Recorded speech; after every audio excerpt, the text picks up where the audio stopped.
Chat, you have a very specific job tonight, okay?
I'm losing my faith in humanity over here. I just these comments, bro. What you think about when you're born into a fire?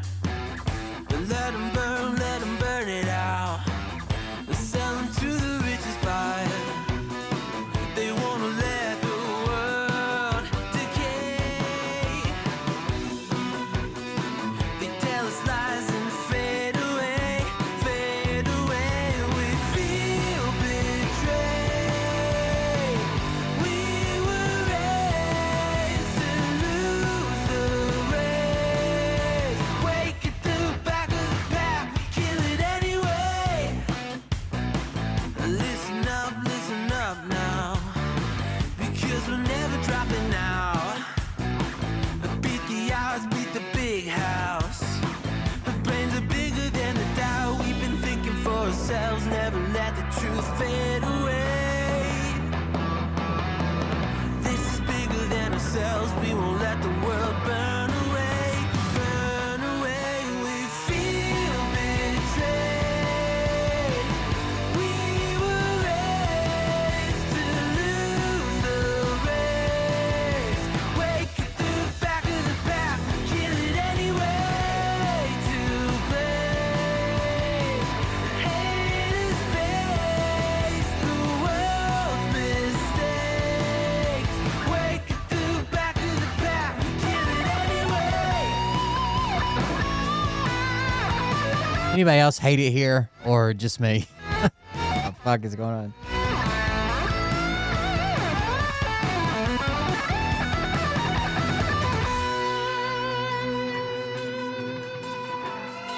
What's up? Hey, Will. Hey, you. Hit the road. This is private property. We feel betrayed. We were raised to lose the race.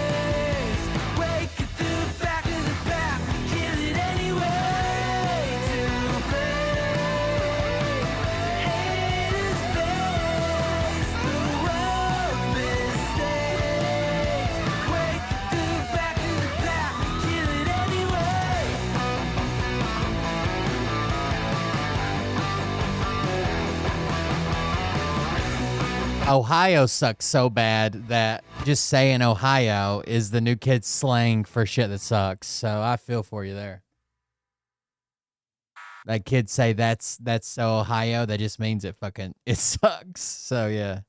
But to be fair, the reason that developed was not because of Ohio the state. I'm sure there's awesome people in Ohio. It's because of Logan and Jake Paul. And they made this music video called Ohio Fried Chicken instead of Kentucky Fried Chicken. And they mentioned Ohio. There's like these cuts of them like mentioning it over and over and over and over and over and over again. So people started calling them cringy and then Ohio cringy because how much they talk about Ohio. So it's not your fault. Hey Daddies, it's me, the Linda Binda from TikTok. I wanted to make this video because I wanted to thank you for watching Cold Beer Confessionals with Will Bird.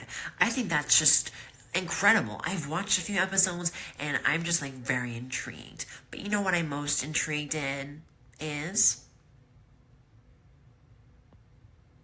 Big Daddy's meat stick. I heard that it's very thick, like a good old German sausage. You know, Linda and her coochie loves that. Oh, never mind. Let's not go there. Anyways, I hope you have a good show and enjoy it as you can. There's a lot of weird things that go on, especially when it comes from the realm of Linda Bindaland. So, enjoy the show. Thanks for watching. Peace out. Just in case you think I'm lying, I'm not. Here it is.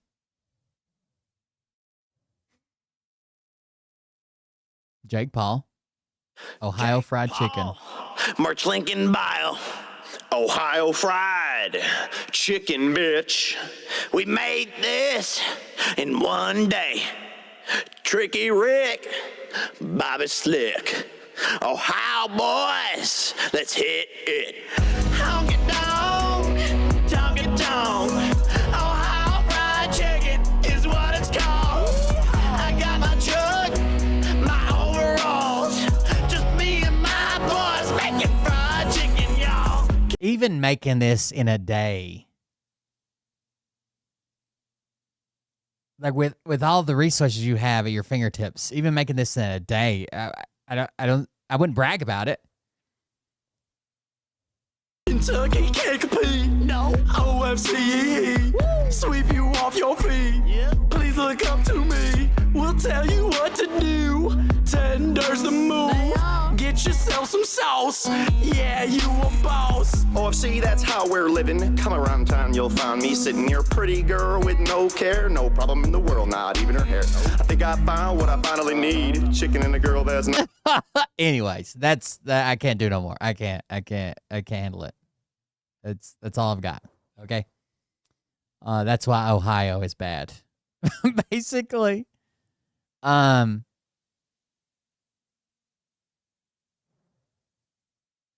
I was reading a set of comments, and the first comment, this was in a different group that I'm on Facebook that was gifted to me, is from Brad Barton. And it says, well, wouldn't you know, I've been working all week on putting all this together. When I finally feel ready to go with it, I'm out of time. And I'm going out of town for the weekend, so just put it on your schedule now that this coming Monday at 8 p.m. we're on. This is going to take a few shows to get through, and it will be a humdinger. Before I go, let me just say this after watching all of the clips of Charlie Kirk speaking out along with other info that's been exposed. If you think Charlie wasn't scared of Israel, you are looking at this from a totally biased standpoint and not being objective in any way, shape, or form. I'm sorry, but that's the truth. Then almost immediately, someone comes in and leaves a comment, and it's a person that's sometimes in my chat room. I like to think that some people come around, and it's mostly because they're like anti-Bert or whatever, or anti-Phil or anti-fucking whatever, but they still like the other ones. I like to think that at some level, we're getting through to these people, and they're not as bad as they seem. But then we get a comment like this. I've never believed for 1 second that Charlie Kirk is dead. I believe he's in witness protection. Now, this person regularly comes into my chat. Regularly. And this is all staged death to protect him from what could have happened. This is just my opinion. Please don't bash me for speaking up.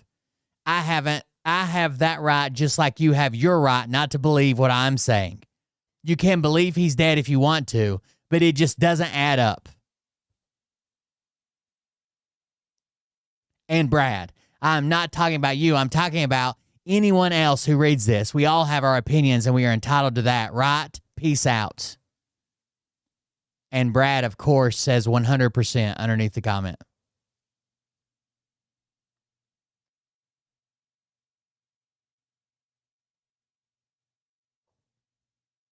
Like, I don't think you can even get, like, we all watched it, right? The people that say, I see it to believe it, that they're lying. They've never seen somebody be shot. They've never seen somebody be shot in the neck. They've never seen somebody bleed out. They've never seen somebody go immediately in defensive pose and fall over. But they will argue with me. No, they look so fake. It was staged. Staged. I shared a video the other day, actually. There's this one guy on YouTube, which I don't think we align politically. He seems probably right-wing supporter. But there is a guy, I don't care about that. He's been literally doing everything to try to disprove the official Charlie Kirk narrative, right? He went out and got the gun. He assembled it and disassembled it. He did a time lapse. He did video footage where he runs around with the gun on a shitty security camera. He wraps it up in a towel. He pretends like he's jogging. He jumps around with it. He goes, 120 yards away or whatever. He shoots it. Now he's getting in ballistic jail. Like, he has his son come on camera and hide the gun down his pants leg to see if that's possible. And every step of the way, he hasn't been like, I'm going to prove this is possible. He's like, I don't know if I believe the official narrative. Let's try it out. Now the dude has taught himself forensic audio analysis, okay? And even that, we just watch. Fuck it. Ever since the news broke of the Charlie... I shared this in Discord the other day. I don't know if you guys have watched it or not. ...bounded as to whether the official narrative that we're being told that the shot was taken from some 140 yards away on top of a roof is actually where that shot was taken from. And there have been numerous theories that have alleged that the shot came from over the shoulder somewhere closer, from a handgun over here, or from the infamous exploding microphone. There was a story that ran almost immediately after the shooting, actually the day after. CNN ran it, and it just got buried in the noise. Audio analysis does capture a signature crack and pop pattern in the video, and that says audio forensics. Oh, chat. Why would we have a crack and pop? We've talked about this on the show. You might not remember. Why would we have a crack and a pop? Guns make one sound, right? Bang.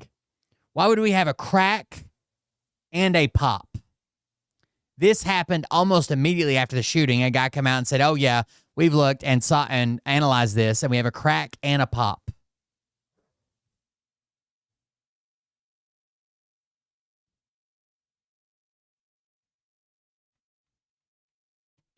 Because the round that was used was not a pistol. It wasn't a pager. It wasn't in his microphone. It was supersonic. It was supersonic. You get a supersonic crack, and then you get a muzzle report. And you have echoes of both of those. So even immediately after, they knew it was probably a high-powered rifle or something moving fast enough to break the sound barrier. Forensics expert Rob Marr that it is a single supersonic gunshot based on the time between that. A single supersonic gunshot. Because we even had people on the ground saying, I couldn't tell. It sounded like, was there multiple shots? It might have been multiple shots. What they're hearing is a bullet breaking the sound wave, then the muzzle report, depending on where they're located at, then the muzzle report, and echoes of those. Crack and pop sound and an inferred bullet speed. The firearm would have been located about 150 meters from where Kirk was used. 150 meters away? No way. This literally came out the day after they had released anything about it. That podium. It was very interesting. You see, a professor at Montana State University, who is the leading expert in the emerging field of forensic gunshot audio analysis, published his findings almost right away with just a little bit of audio that he had to sample at the time. And what he had concluded was that the shot was from a high-power, high-velocity rifle. We're anti-snappers around here. Don't worry about it. At a range of about 150 meters. Well, I didn't even see this story. I got it sent to me. Snapped his neck. Is that too soon? Is that too soon? When it came out of my mouth, I thought this might be too soon. Some weeks later, and I have spent the last week and a half, 2 weeks, just trying to go through some data and learning and understanding forensic gunshot audio analysis, because I think with the videos that we have now and the sound from those videos and the locations relative to Mr. Kirk, we can make some very, very, very... I had a worse one, to be honest with you. I was going to do a little reenactment, but little Charlie Kirk's last dance move. Almost concrete assumptions or inferences on what really happened that day. And it, to me, discounts a lot of the theory and goes to point in the direction that the official narrative we're being told about the high-powered, high-velocity rifle coming from where the government tells us is probably true. So without any further ado, I'm just going to jump right into it. I have created... So this guy went through... Well, so just so you know, I don't just randomly think of these things. Snap, right? And then you snap your fingers, do your step, and what was Charlie Kirk's last step was kind of like this, and then this. That's where it came from. I didn't just make it up. It just popped in my head. Did a ballistic sheet on my computer that will show my findings. I've gone to the desert. I've taken test shots with a 30-06, with a 45, both handgun and a carbine, to simulate handgun shots. No, honestly, he didn't think it was the guy with the rifle until he started doing all this research himself. But he does now. And shorter range, lower velocity rifle shots. And I pulled all that sound data together, and I've also taken 3 distinct cameras that I was able to do my best with Google Earth to geolocate relative to Mr. Kirk and to where the alleged shot has come from. The only problem is he couldn't do it all by himself.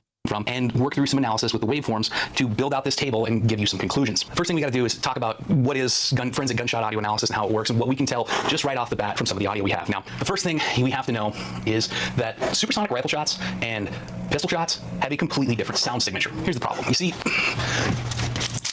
my overpriced piece of paper on the wall says political science on it. I'm not a sound guy, and as much as I tried, I couldn't get Dr. Marr to come on and talk about all this stuff. He's a busy man. He sent me an email with all of the same things he sent to the media that day when I asked him for some assistance and guidance. So basically a press release.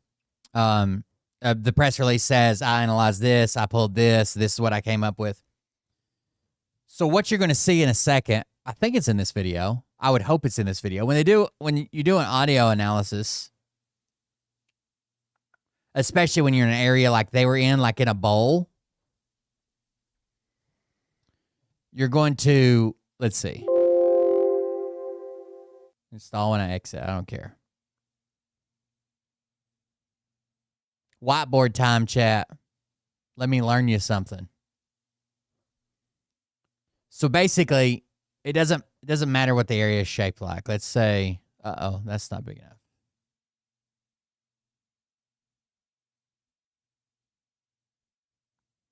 All right, so let's say the area was just a big square.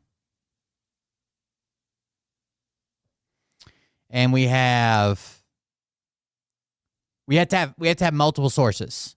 So let's say we have a camera here.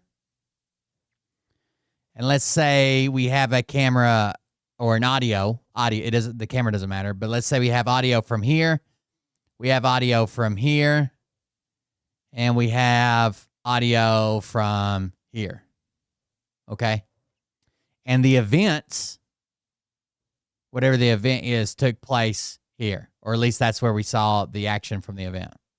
So what you'll get with this is you'll get like, your analysis will basically show you like a ring here, right? That's from this blue X.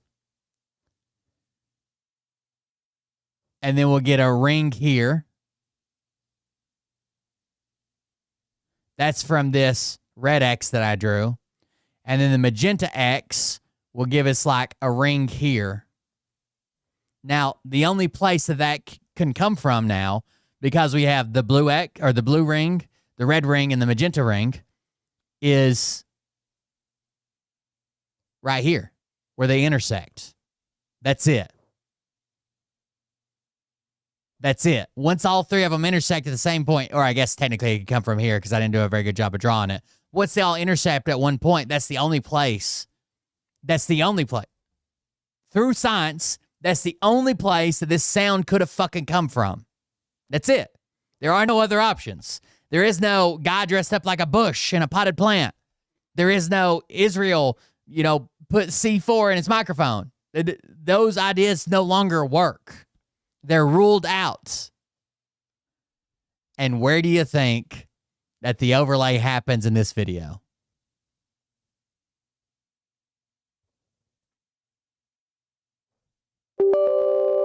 Probably right where his microphone is, right, chat? Of course. I have the next best thing, and that's my friend Chet Pernicus Gipp. He is a polymath who specializes in whatever I ask him for the low rate of about $20 a month. Can you explain the difference between supersonic and subsonic rifle shots and the audio signature that we hear? Absolutely. So the big difference between a supersonic and a subsonic rifle shot is all about the speed of the bullet compared to the speed of sound.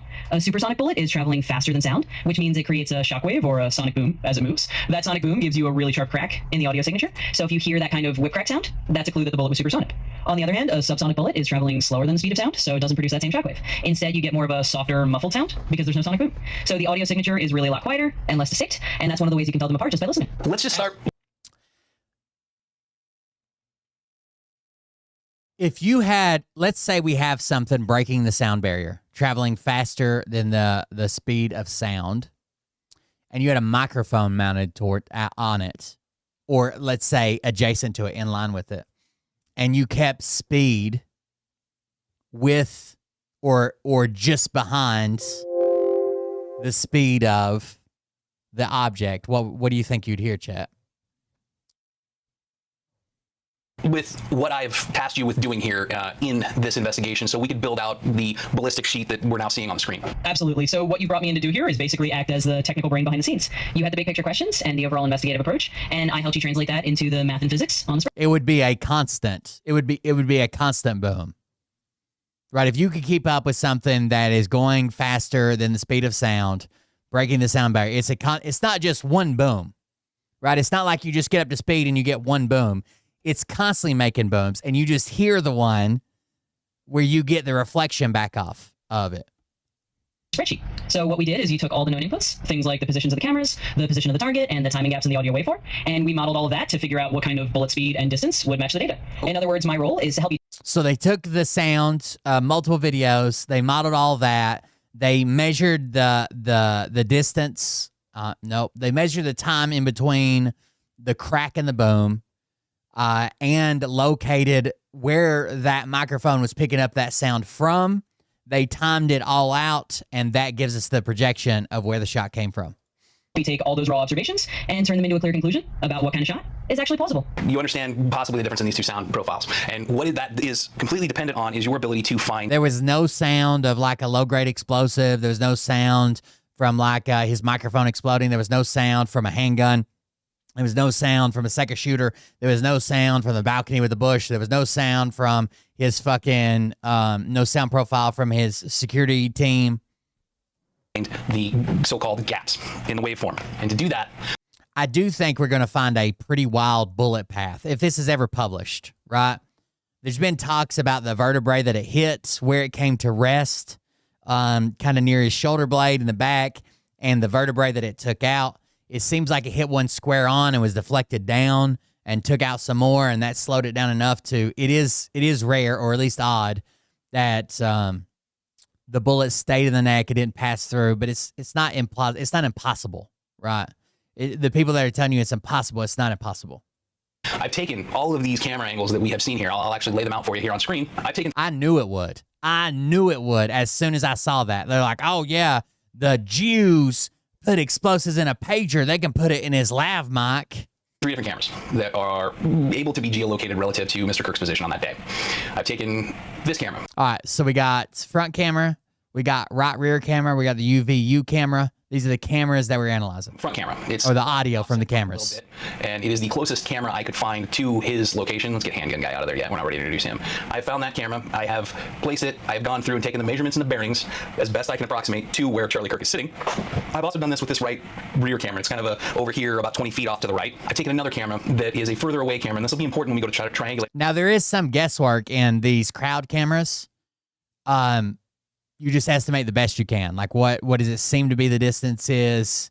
Find something of a known size and try to lay it out and see what the distance is. But you have, like, lens parallax and all that shit. But it still doesn't matter because it comes out there's only one point where this could all come from. Things. This was one that was taken by the Utah Valley Review, the local campus news organization, and it is at a distance. Yeah, he was kind of a piece of shit, but they're trying to make him into the fucking right-wing messiah now. And at an elevated position, and I plugged all these in. I've put Mr. Kirk's location in, I put his elevation in, all these other things. I've also taken our assumed alleged shot position and plugged all of those variables in, and you'll see that reflected in the sheet. So I also took my control the day I went out and I shot everything. You see those reflected across here, and I plugged all of those things in. I took the ambient temperature, the relative humidity, my elevations, the target elevations, the known distances and bearings that I was able to confirm. I don't think he should have been shot. I don't think that should happen. I don't think we should just go out and shoot people because they say things we don't like. I don't think that's what's needed now, and I don't think it's going to be productive for the future. The problem is he also wasn't the second coming of Jesus Christ. Like, it's fucking insane. This is going to be important because this is the... He wasn't this guy that was just always trying to pray and bring the Bible in and save people's lives and never said anything bad, and he was just a great... That's crazy too. Or the control for that. I've also taken basically Mr. Kirk's, all the same data and entered it into three different scenarios: the official government narrative, the handgun over here narrative, and the guy from up above and to the right. It is wild that the right wing was all ready to jump on trans radical. Even when they arrested the old guy, they went and found a picture of some other old guy in a dress. They're like, we told you he was trans.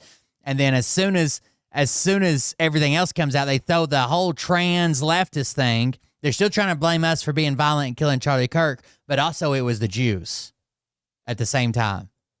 Now, you've seen where I've taken the physical data. If you're questioning the atmospherics that I put in here, I got those from weather history that was available to me in Provo off of Weather Underground. Provo, this sensor was approximately 4 miles away from where... To calculate the speed of sound, you have to have temperature, humidity, all those things. Shooting occurred that day. What I'm able to get, here's our daily observations from 11:56, okay? I split the difference here for the temperature, use the relative humidity. We know that the wind was not kicking up there. People have said it's windy. It was windy that day. The wind didn't come into factor until about 3 p.m. Before that, it was relatively calm and it wasn't gusty. Okay. All these variables are important because they affect what the speed of sound is at any different time. The normal speed of sound is about 1,150 feet per second, but atmospherics play a big part in that, and that is important when you start measuring the two gaps in the sonic boom that you first hear and the muzzle velocity that follows behind it. Bullets traveling near or below the speed of sound, they just don't have that crack. 45 ACP, 22 long rifle, and even 9mm, which is technically supersonic, is barely supersonic. Rifle bullets, however, have a much bigger gap. They are generally traveling at 2 times the speed of sound, so that increases the amount of gap that you'll see in between those two numbers. And when you go to look at the waveforms, well, let's go look at one of these waveforms from one of my controls. Now, if you pull it over into the waveform analysis, it's a little bit clearer, but you see an initial boom. Okay, that is the supersonic shock wave reaching the camera, this here. Now, a lot of people get confused when they do this analysis because they think this next portion of sound is actually the muzzle blast from the gun, and it's not necessarily the case. That is actually a ground wave reflection from... So we have ballistic shock wave, ground reflection of ballistic shock wave. So this is the sound barrier, then a reflection of the sound barrier. Then we hear the muzzle blast. Then we hear a reflection of the muzzle blast, and then the rest of it is just trash. That same supersonic crack hitting some other point and coming back to the microphone. The actual blast is more nuanced. The muzzle blast is more nuanced, and it usually trails this secondary thing. You've got to really dig into Oh, that does suck. the waveforms to find it, but for my sample gunshot, it was back here. It really does seem like we're regressing across the board. It's fucking insane right now. Crack, followed by another crack, and then the boom. Okay, what you do in this forensic analysis part of it is you measure the point from when you first hear the crack to the boom. And I do this in Audacity, basically what I do. So you don't want any of the reflections. You want to measure from the point you hear the hypersonic boom until you hear the muzzle blast. You don't want the hypersonic reflection. You don't want the muzzle blast reflection. You want the boom to the blast. Is I come along, I find where the crack starts, I write down the number down below for the millisecond, then I go back to the second boom, Our show is always reaching out to the other side. It's insane. Boom. Take that number, subtract the initial number for it, and you get what is called the waveform gap. Now, if you want to look at something like a 45 shot from 25 feet away, you don't see that. You have one boom. There's no supersonic crack involved in this. It's just boom from the muzzle blast and maybe the bullet arriving at the same time because they're so close and so tight together. Although, again, a 45 bullet subsonic, it doesn't have that crack. So it clearly tells you this is not a supersonic bullet. Now, if you go to some samples from the day of, let's look at that, the right angle, immediately to Mr. Kirk's right. You see two different signatures here. You got the crack, the echo of the crack, and then the start of the muzzle blast in here. So let's look at another one. And you can clearly see that in the waveforms. Let me back up to that. You can clearly see that in the waveforms, right? See how this is separate from this, which is separate from all of this. So there's definitely a gap between this, and we can measure it. Echo of the crack, and then the start of the muzzle blast in here. So let's look at another one. Here's the front wave. This one's a little bit more nuanced, but you have the crack, the reflection of the crack, then the muzzle blast, boom. And then you have some lady screaming very immediately after that. But what you see in here too is there's a lot of noise that happens. So if you can do two things. You can pass this through the filter, or you can use an estimating tool. I'll show you here in a little bit. But these clearly don't look like a handgun signature. Now, if you want to talk about the muzzle or the blast from a microphone with a bomb in it, well, I took a 45 ACP contact shot. I basically walked up to something and shot it. Again, in this, you don't see a double. There's your warning. He's going to kill a stuffed animal. Pattern supersonic clap crack. You have one continuous blast wave. Again, another shot. They're just going to say that he doesn't know what he's talking about because he doesn't have the pager explosives that the Jews used to kill Charlie Kirk. This piece of evidence right here completely rules out any other narrative other than a supersonic rifle shot. A suppressed rifle from distance. I got a sample for you here too. We can do that. I took a long-range shot with my 45 in a 16-inch Ruger LC carbine. You probably aren't going to hear the muzzle blast because I was so far away, and here's what that sounds like with the muzzle blast removed. Also, if you follow my TikTok, I did buy a couple $100 worth of parts for the Ranger to put the suspension back together. I'm going to pull the bed back off, probably clean up the best I can. Those parts are riveted on, so I have to cut the rivets off, then go back in and bolt them back. I might weld the studs in once I get them in. It would just be easier if I have to go back in there, but I did get the parts. You just got the bullet skipping off of something. So that evidence right there clearly shows that this had to be a supersonic rifle bullet. Just no way around it. So all of our inferences from here on out are going to use velocities that assume an average of known supersonic rifle bullets, and especially around that 30 caliber mark, because again, we're being told it's a 30-06. We'll go with that. And that number is one that Dr. Marr used in his calculations, which is approximately... Candace Owens is saying they didn't find a 30-06 round. I wouldn't expect them to find a 30-06. I wouldn't. What do you think it's going to look like? Like the round you buy to reload? Of course, they found fucking pieces of it. Especially if it didn't go to through and through. Like, of course, it hit bone. Of course. 2,625 feet per second. We put our inputs in. I measured them, right? We had everything before. We have the elevations of the microphones that pulled all that out of Google Earth. We've used test cam right, test cam front, UVU review, front right, UVU review, front right, UVU review, front right. And he's got the times for everything. Bearings from the microphones to the target so we can get a sense of angle. And we've also taken those observed gaps that I just showed you how I got to and plugged them in there. And I've used a gap tolerance of 5 seconds and a distance tolerance of 25 feet. Hold on a second here. Hey, chat, Bernie. He's used a tolerance of 5/100ths of a second, tenths, hundredths, thousandths. Yes. On the inputs page, the gap tolerance entries of the 0.05 seconds and the distance tolerance of 25 feet, what do those have to do with anything? Great question. So those tolerance entries are basically the little margins we allow ourselves when we're matching up the model scenario to the real world data. In other words, the gap tolerance of 0.05 seconds means we're saying, hey, if our predicted timing is off by just a tiny fraction of a second, like 0.05 seconds, we're still going to consider that a good match. It's just a way to handle the tiny variations that are going to happen in the real world. Same idea with the distance tolerance of 25 feet. We're saying if the calculated range is within 25 feet of the real world position, we treat it as close enough to be a match. That's what you're seeing there on the page. Now, that gives us a data of known inferences. It uses good old Pythagorean theorem, using the horizontal range, the known elevation distances, to then create a straight line distance from the microphone relative to the target. It is also adjusted the speed of sound based on the atmospherics we've put in to further go into the calculations. So now we can start introducing some assumptions. And for that, we go to the next page. Okay, what you're going to see here in assumptions 4 through 6 are the official narrative. And what we've done for that is we have put in the assumed shot target distance. I went to Google Earth and I have measured the distance between the shooter and all of these different cameras and taken into account the elevation distance. You see in the lower right, we've got an elevation on the roof of 4668. The UVU camera elevation is like 4622, and the ground level calculations from the other two cameras are at 4596. Now, I'm aware that the cameras are held at a little bit of a different height than what the ground level there is, but I'm just going to use that because it's constant, and I don't really know how much higher or lower, okay? That's just what we're going to roll with. The margin for error in this, like we said, we've introduced, is to take into some of that account. So we've also factored in the microphone bearing degree from the alleged shooting spot to the microphones that are picking it up on each of those cameras. this is where all of the calculations that I don't understand and Mr. Chat Bernicus could clarify for us. Absolutely. So on that assumption sheet in those columns, what you're seeing is basically the breakdown of coordinates and distances that we use to figure out exactly where everything is in relation to each other. So for example, the mic X feet and mic Y feet are just the coordinates of the microphone or camera in feet on a kind of grid, and the shooter X and shooter Y feet are the coordinates of the shooter. Then when you see something like dx or dy, that's just the difference between the shooter's coordinate and the microphone's coordinate in the X or Y direction. Basically, it's a way to measure how far apart they are horizontally and vertically, and from that we can calculate the straight line distance between them. Okay, so that's what you see on column P then. Exactly. You got. They're just making triangles. Microphone's here, shooter's supposedly here, catcher is supposedly here, and we're drawing that triangle. It. So in column B, you're basically seeing that final calculated distance between the Pythagorean theorem. and the microphone. Thank you. All right, so that goes through, then it gives us the elevational distances, the shot distance from the straight line distance from the shot to the microphone, and then computes the speed of sound and the lateral offsets. And because we plugged in that sample velocity, it also gives us an expected gap, what that gap should be with that velocity and that particular set of atmospheric conditions and elevation. And what that does then is we put in our observed gap, and it can give us how far off the distance is in those gaps.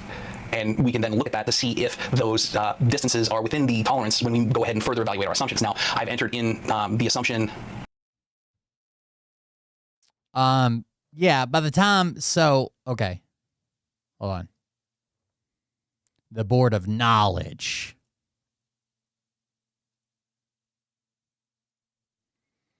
If you have, let's say I'm standing here. This is me. And we have a bullet traveling through the air. Uh-oh.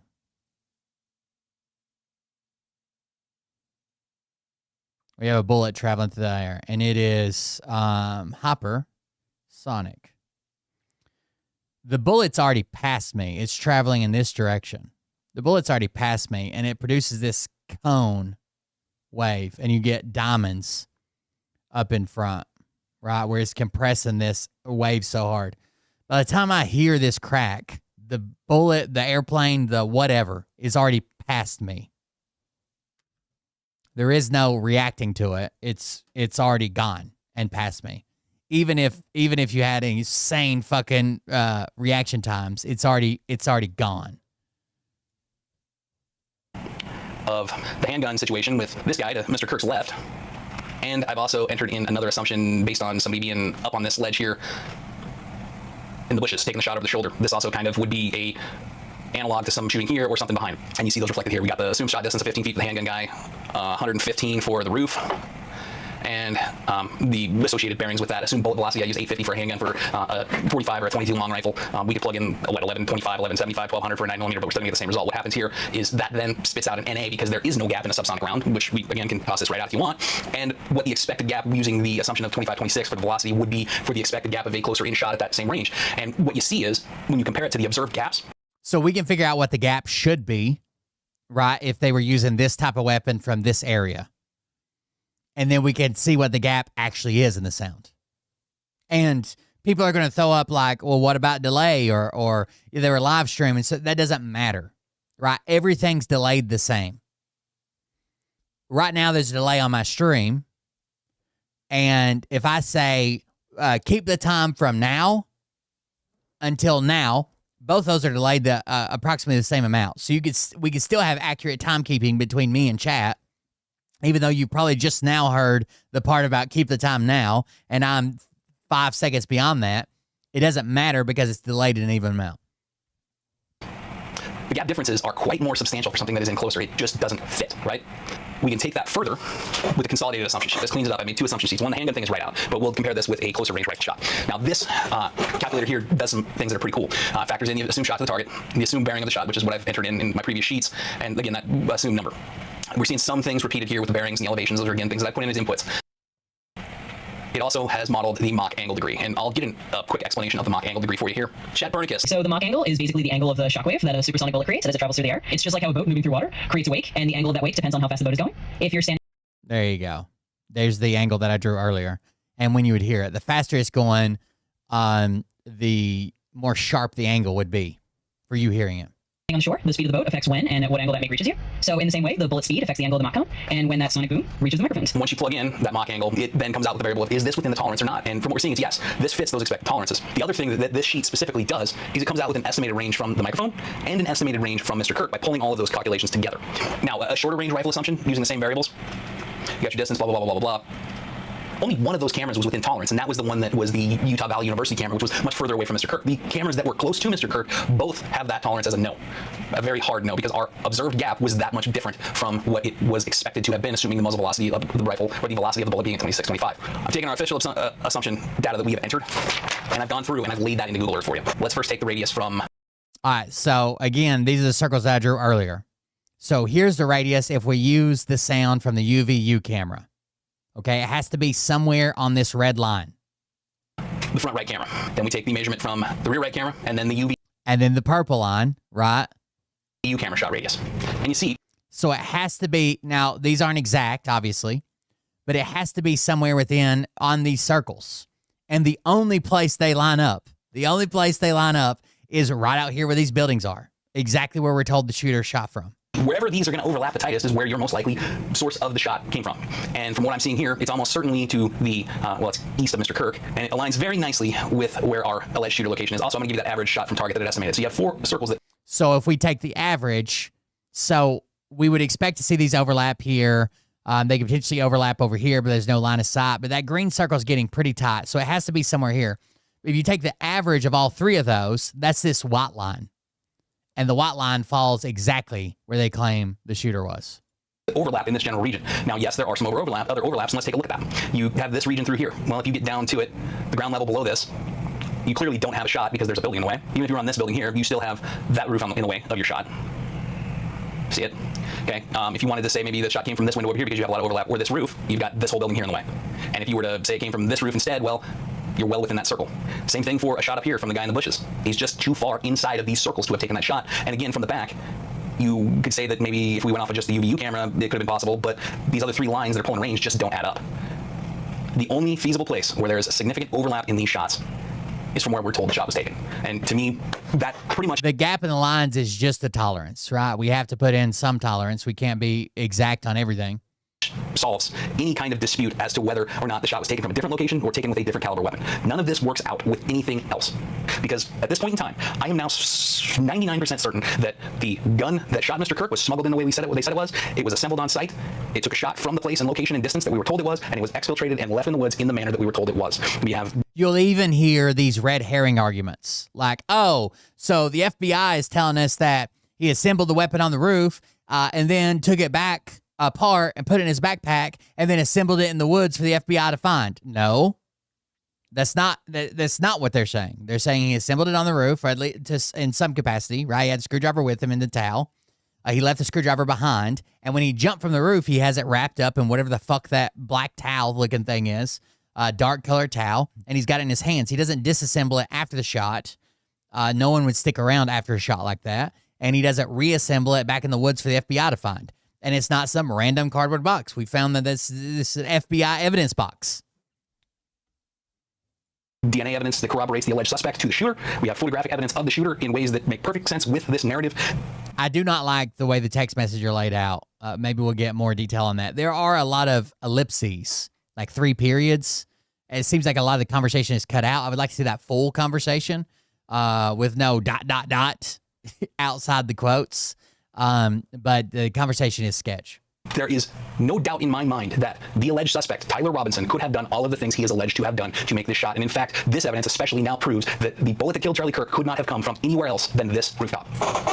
Okay, I shot an ending for this and I didn't like it, so I'm just coming back right now after I finished the edit and talking to you here. I will give you links to all of the data that I've used. I'll just file it off onto a Google Drive and you can go grab it. I'll give you my audio samples of the test shots I've taken and the links to the source videos I've used, and also the KMZ pins that you see populated inside of that Google Earth map. And you can go check my work. I would love for you to peer review me and make sure what I'm saying is true. And also, if you don't really understand it, you can play with it and get a better understanding of it. And I will set up a live here in the next 48 hours or so to go over exactly how I plotted all this in. And if you're watching this way in the future, I'll put a link to that once it's complete down in the description below. If there's interest in this particular little niche that we're doing here, well, then I'll invest the time and the effort to go through and make a more polished product that could be commercially available. But right now, I think it's just more important to get the information out there and let people make up their own mind by doing their own work. Also, people have asked how they can materially support the channel. This isn't a full-time venture for me. I've never intended for it to be a full-time venture. I just wanted to go answer some questions that I had and bring you along. If you want to see that continue, I would be absolutely grateful if you wanted to support that. But I have no interest in just making video after video after video to try to generate YouTube AdSense revenue. I have other things to do with my time and other ways I make my money. This isn't it. That being said, if you'd like to contribute, I have put links on my channel landing page you can go to. I'll also give you a couple of QRs here for a minute, and you can contribute that way. I'm also going to roll out a membership. The Jews made him do it, guys. Small nominal number, but what I will eventually do with that number is give you some more exclusive access and help me direct where I'm going to focus my time and energy on investigating this sort of thing. So you will get some value for what you put into it. Other than that, I got nothing else. I have to go move on now. It's time to go get some ballistics gel made and start seeing if we can get a bullet to stay inside a body. So until then. So he's going to get ballistics gel and thoracic vertebrae or whatever, and see if he can catch a bullet in some ballistics gel from that distance with a 30-06. Have a great day. I don't know. Yeah, I don't know what else to say. Like, of course, the conspiracy theorists are going to do their conspiracy stuff, but it seems pretty cut and dry as far as the location. Could it have been a different guy? I guess. You know, could the text message be fake? I guess. It seems to me not so much that the text messages are fake, like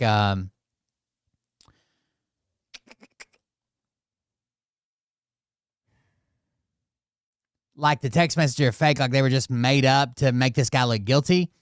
I'm erring on the side of maybe the person he was texting did have knowledge or some type of knowledge, or maybe they didn't have knowledge, but he wanted to make it clear that they didn't have knowledge. It just seems forced, like, here's this plan I was going to take to the grave, but I'm going to admit it all to you to make sure that everybody knows that you knew nothing about this, my love. Like, it just seems weird.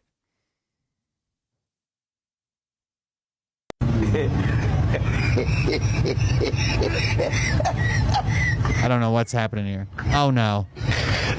Oh, no. Oh, God. Got him.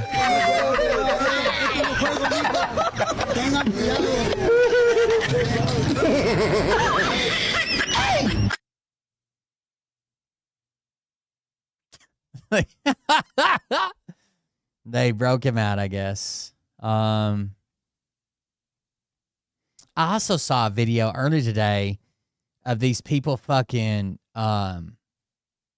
blocking in us, dude. That seems super dangerous to me. Like using their cars to block in and trap us on a road. That seems dangerous as fuck. I don't know. I don't know if that's the go-to. But maybe it is for some people. I don't know. You guys want to see a sheriff in some hot water? From Arkansas.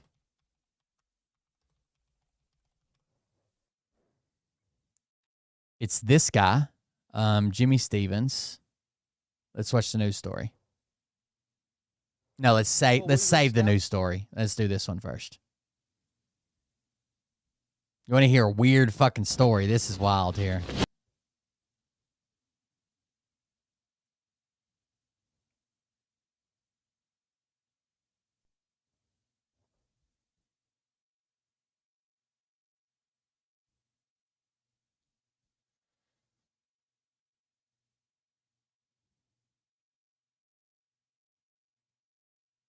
I carry around bolt cutters. What's it to you?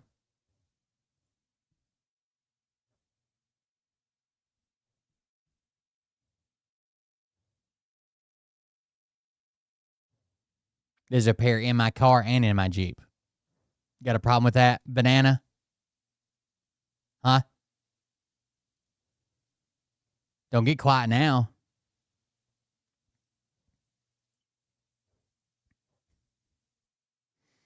All right, so clearly we're here. The audio hasn't kicked in yet, but we're driving down the road.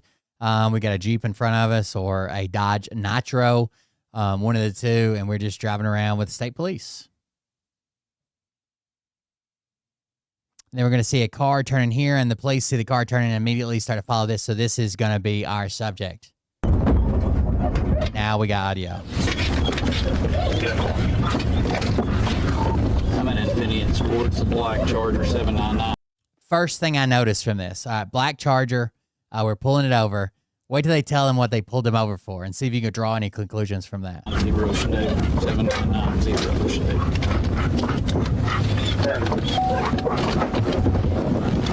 Now, clearly it looks like a police car, right?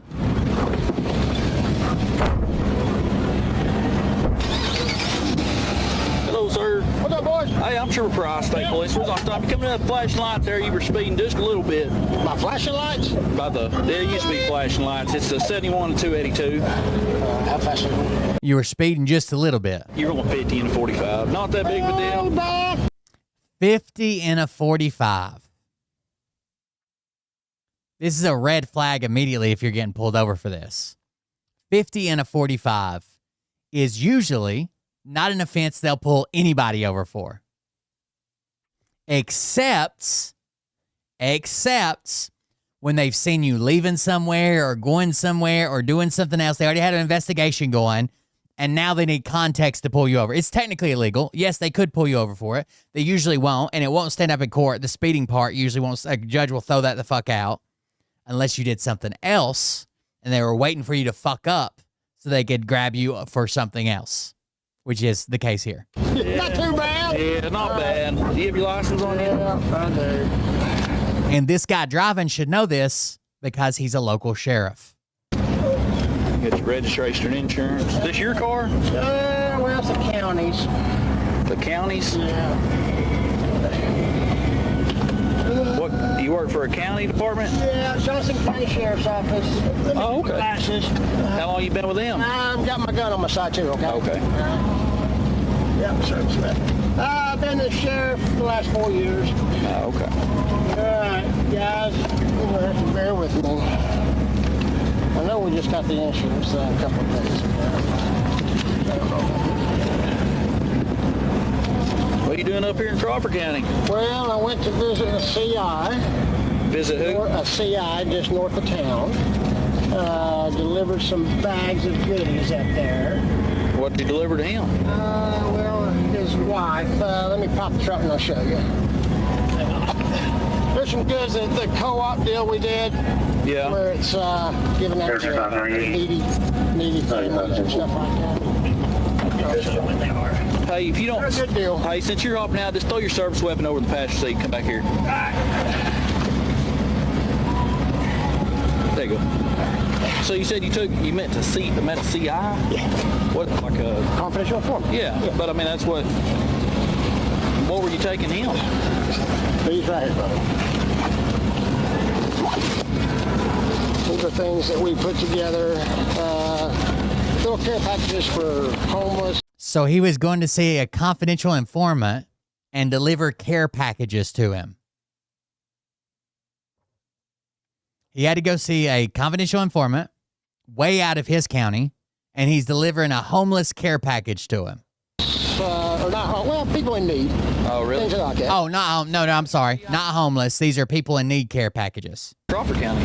Got them in Crawford County. I've got CI. So he's like, you got CIs in other counties? These are things that we put together. Little care packages for homeless, or not, well, people in need. Oh, really? Things like that, yeah. So why is your CI in Crawford County? Well, got them in Crawford County. I've got CIs, and I got one in Sebastian County. Got Franklin. Pope. He's got them in every county. They just drive to Johnson to work, or what? No. They're just people with information. Okay. People know. So for some reason, the cop says, oh, they just drive to your county to work. And I could understand this, right? No, they give us information about people in our county. A long time. It's kind of weird. Get information. Or maybe you worked with them before and then, they moved around. Who knows? Well, it's kind of The care package thing is weird. for most. I mean, I've worked narcotics a lot, but Yeah. I hear of people having CIs and stuff, but I've never heard of them like a sheriff or a sheriff's department outside the county that works outside of Johnson County. You know what I mean? Kind of weird. Yeah, agree. And plus, you think the sheriff himself goes to every confidential informant they have? Like they don't have another guy? Like it has to be the sheriff? We do it, brother. Do you? You bet. You bet. You do it as sheriff? Of course. Hands on. Hands on, brother. That's the only way to go. Yeah. Hard charging. Yeah. You bet. That's awesome. Absolutely. Yeah. So you just up here fixing I'm a hard charging sheriff. I go out and meet all the informants myself. to head back to Johnson I'm County? going to pull in here, buy a knife, and then head back home. Yep. Yeah. Got a parade at 5 and head back. Yeah. Okay. Well, this is one of my He seems overly confident. new guys. So just talk with him for just a second. We'll get you out of here and say, okay, you don't have no more guns and like that on you? Nope. Okay, give me 1 second. All right, buddy.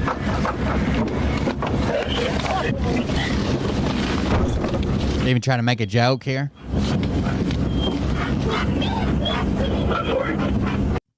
He feels intimidated by their Mount Me hats, so he's got to get his hat out.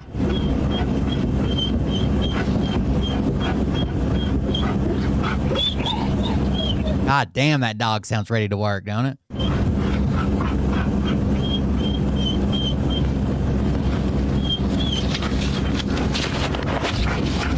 He's hitting the panic button. Call, panic, page. Somebody back up my story here. You're seeing a CI out of Johnson County. Taking him, thank you, never mind. They're already here. So he says, never mind, they're already here. Who do you think these guys are? Who do you think these guys are?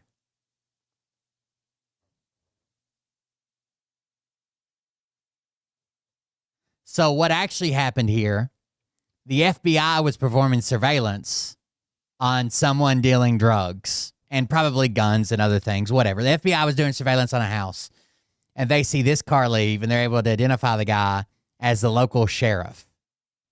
And they ask the state, hey, could you pull that? We need to see what's going on, right? He just left his fucking trap house. He's a sheriff.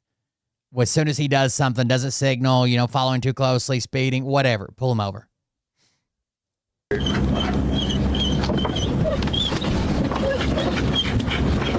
Instantly took his phone. Instantly took that phone. I wish we could hear this conversation. The FBI? Okay. Any other weapons on you at all? Nope. In the car. So he identifies himself. The first thing we hear is, yeah, I'm with the FBI. Backup weapon anywhere? Nope. Takes his phone again. Hey, Sheriff, let me ask you this. You don't have nothing illegal in your car, do you? Nothing you're not supposed to have? No drugs? There could be drugs in there. Hey, Sheriff, let me ask you this. You don't have anything illegal in the car, like drugs or... Yeah, they could be... Let me think. Yeah, there are probably some drugs in there. There is drugs? Yep. What kind of drugs? There's some, my CI just gave me some things. What's things? Passing, there's some little... I don't know what things are. My CI just gave me some things. There's a few things in there. We got a couple of things. And if you're thinking about it, those things are probably drugs. There's some butter and... like marijuana? Yeah, and like a butter marijuana and 2 little buds that through the course going on, carrying on, talking to them. Hey, go ahead and put your hands behind your back real quick. Okay? Now, he's trying to explain it away, but they're not listening to that. Through the course of going and talking to a confidential informant, you would know that sometimes they just give drugs to the sheriff, and sometimes it's in butter form. Sometimes it's a couple buds. Now, the sheriff was just trying to get high. That was it. Sheriff's trying to get a little pot, little marijuana butter to cook with. Maybe he's going to go home and make some brownies for his old lady. I don't know.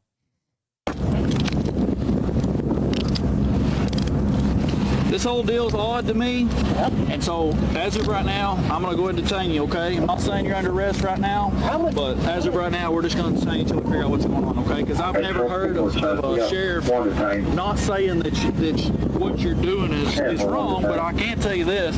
I've been working narcotics for 7 years, okay? And I've never heard of a sheriff himself coming out. I'm not saying it don't happen, because it does happen, but not very often that comes out and works narcotics on his own and stuff like that, okay? So, and now that you said you've got some narcotics in your car, we're going to search your car, okay? Is this your personal car? He's saying, get after it. Go get it. Do it. Get it. Get after it. Or is this your... No, that's a county-owned vehicle. Okay.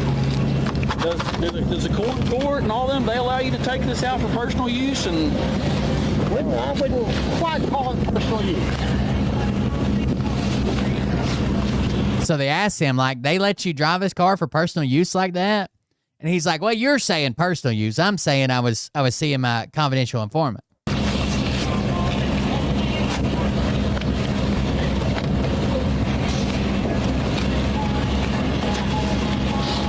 want unzip your jacket. That is a typical cover your ass answer. I've worked narcotics for years. I've never heard, not saying it doesn't happen, just in case you're right and we all get blown up on social media, but I've never heard of it happening. Let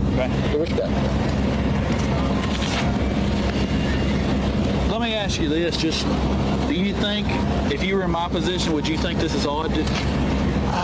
Trooper, based on I'm talking outside of them being here. Look at me. Oh, you're talking I'm to me. with you. Okay. I'm with you. I'm asking you this. I'm going to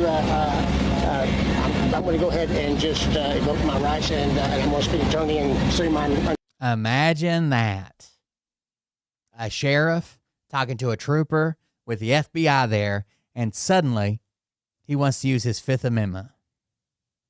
If that doesn't tell you should be using your Fifth Amendment every time you talk to the cops, nothing will.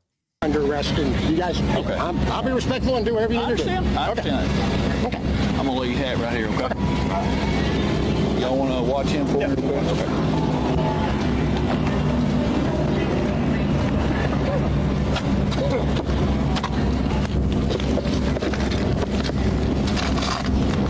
Hey, let's get gloves. I don't think I got rubber gloves. You got any rubber gloves? They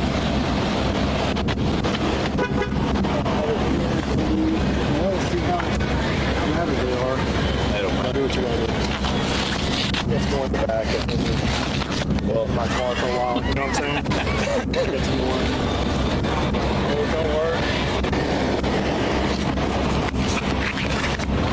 Yeah, these ain't gonna work. Don't think. Does it work? That's not working. There, I got this one on.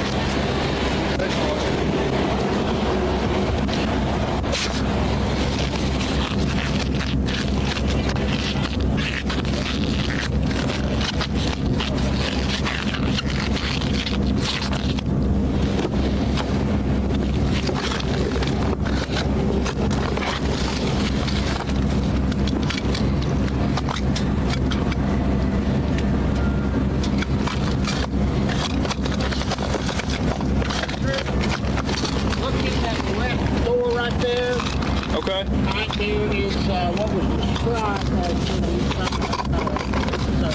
opiate cocktails. And these? No, those are just breath. So I think he just admitted to having some opioid type pills in there as well. Here is what.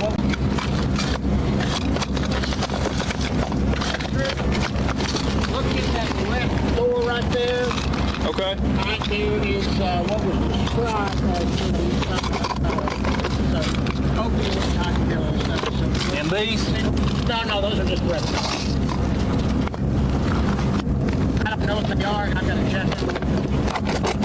See if they are. In this door? Yeah, that's right. Yeah, it's in the doorway there. There ain't nothing in this pocket. Ain't nothing in this pocket. Huh? I know where my pain pills are. Okay, yeah, I got them.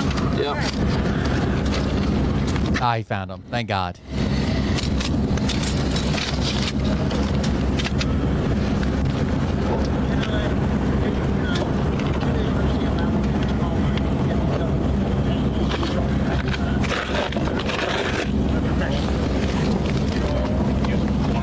Would you call him, please? Okay. Well, it's only 7 people, and Carlton from the Fresh Prince of Bel-Air was doing a ride along.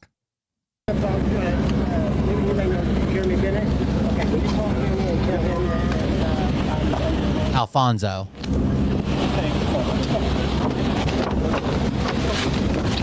He does the dance here at the end.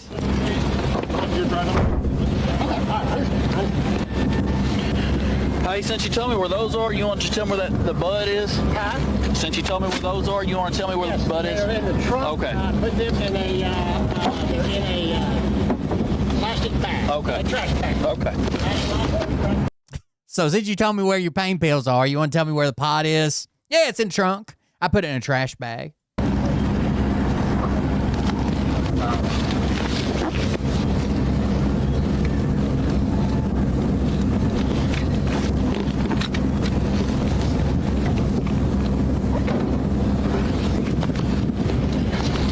It's not unusual to be loved by anyone.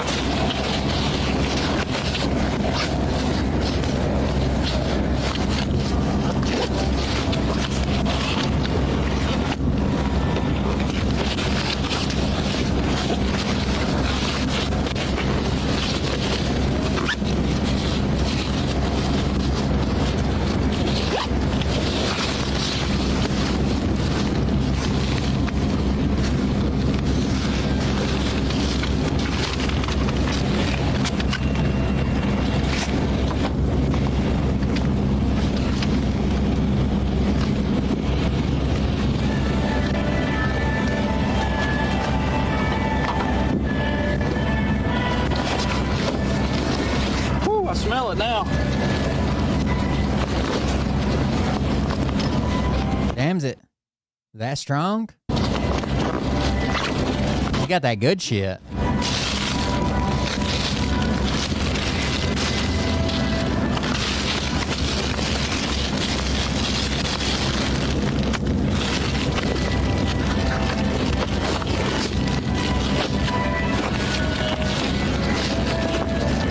I don't know who is playing the opera music. Is that somebody's ringtone?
Whole lot of searching going on.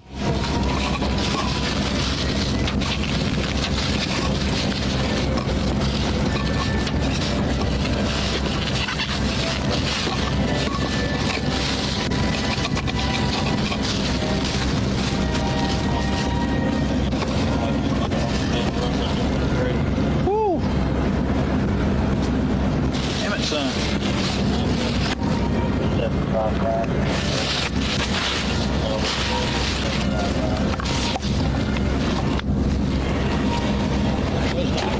Huh? Those are the 2 items I was referring to. Yeah. That's a lot of wax.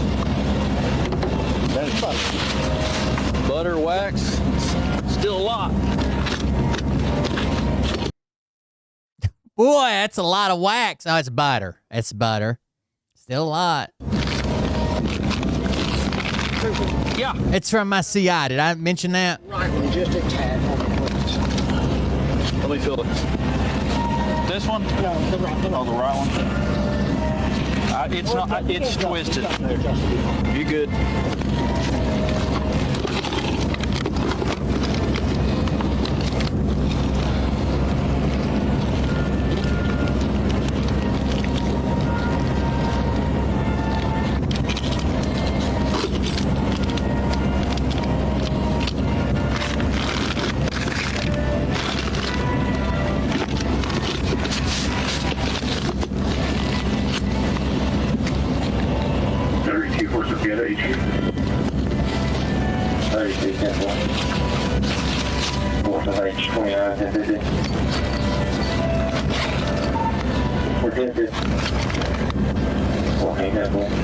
You carry a lot of Narcan, don't you?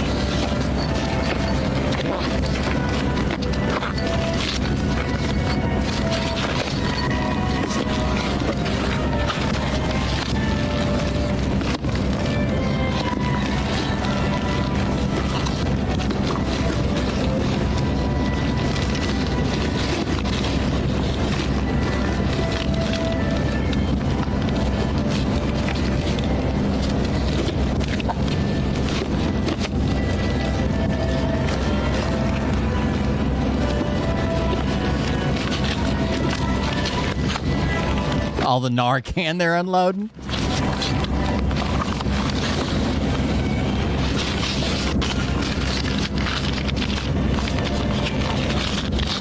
I use it for a hair product. Get my slick back look.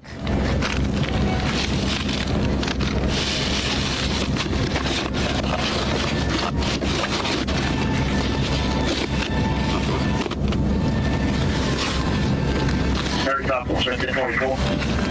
35. 270, about the 7 mile marker. It's a light DMC pickup, 983 X3, Victor Falls.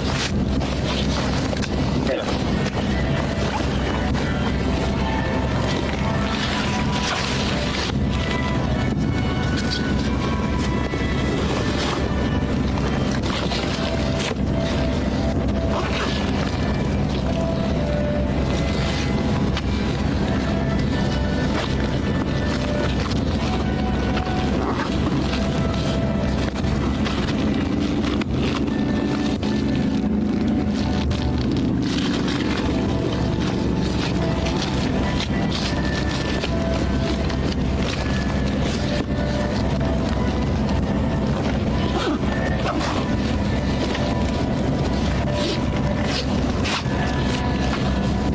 That's right.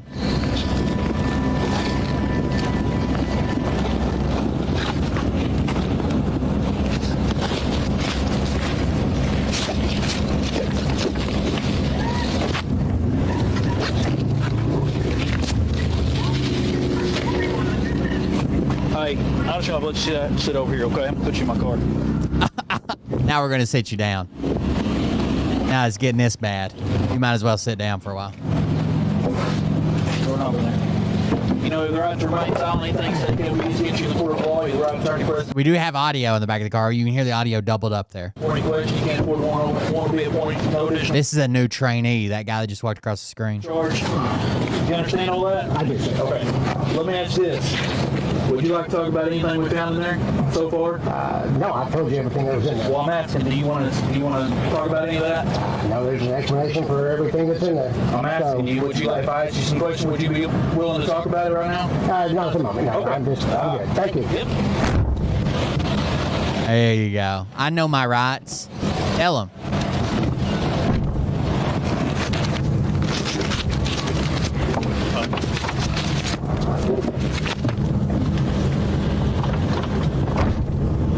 The cops usually drive around, several counties away from their home county when they're the local sheriff with actual fucking drugs in their car, and they're just going to claim that it was evidence or what?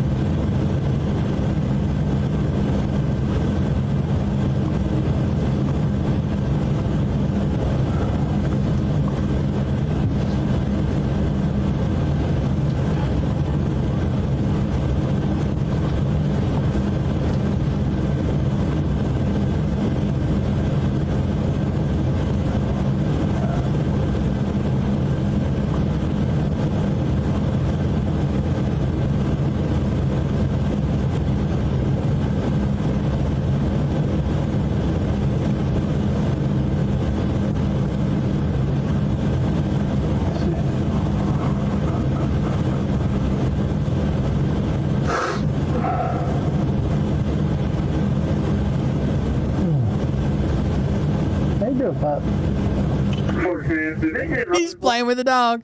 It sure is.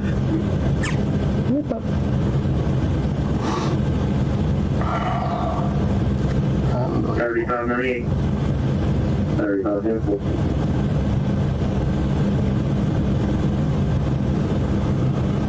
What's your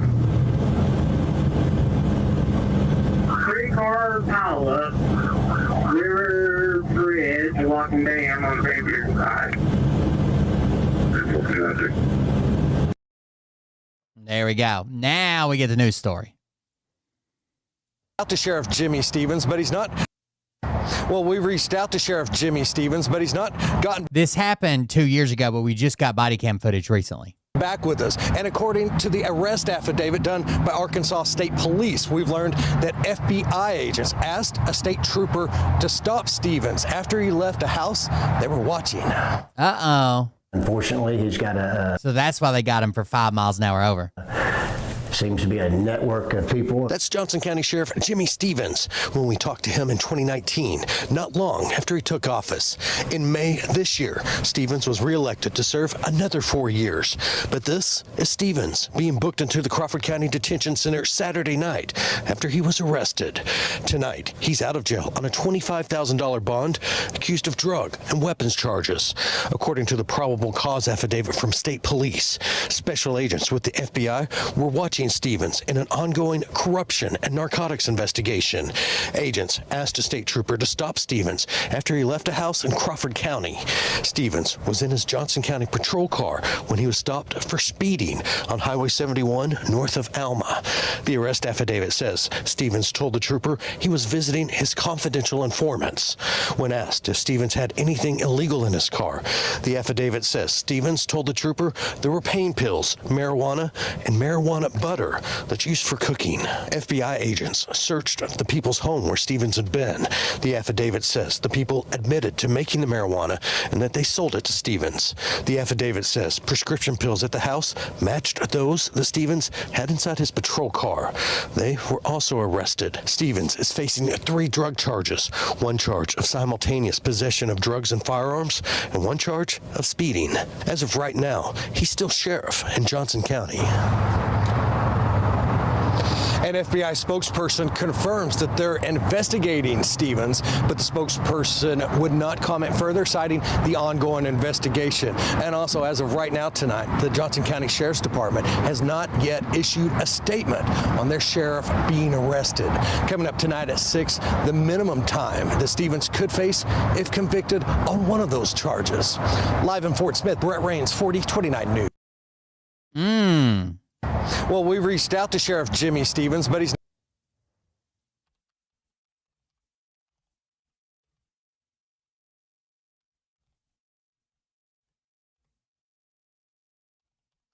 I wonder if there's been an update.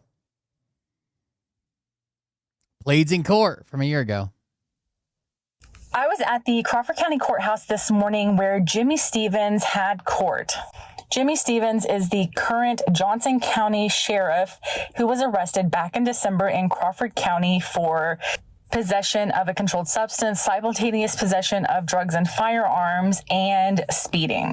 This morning in court in Crawford, sheriffs are typically voted on. Accepted a plea deal in this case. As part of the plea deal, Jimmy Stevens will plead guilty to 1 count of possession of a controlled substance, hydrocodone. The other charges were dropped, and he accepted a Everything else was dropped, just the hydrocodone. Plea deal of 6 years suspended sentence with a $10,000 fine, which is to be paid within 60 days. But I believe his attorneys tried to pay it immediately.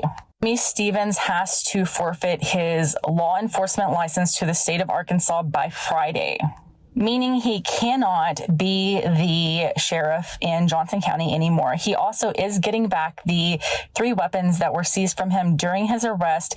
2 will go back to the state of Arkansas, and 1 is going to a family member because as a felon accepting a plea deal, pleading guilty to a Class D felony, Jimmy Stevens can no longer possess weapons.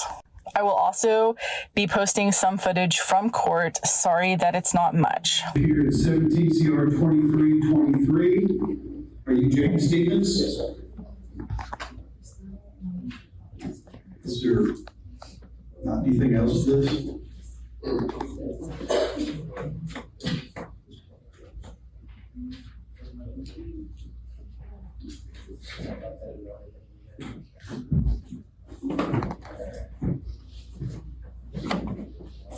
All right, James, you are here at 17 CR 2323. You're here with your attorney, Mr. John Everett, Mr. Marvin Honeycutt, Mr. Shane Griffin on behalf of the state. And what's the status of this case?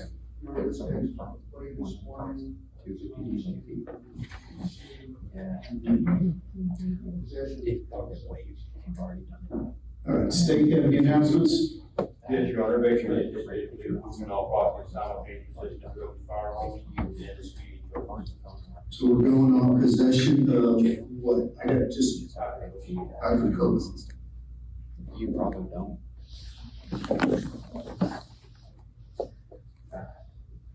All right, James, you were charged with possession of hydrocodone Class D felony.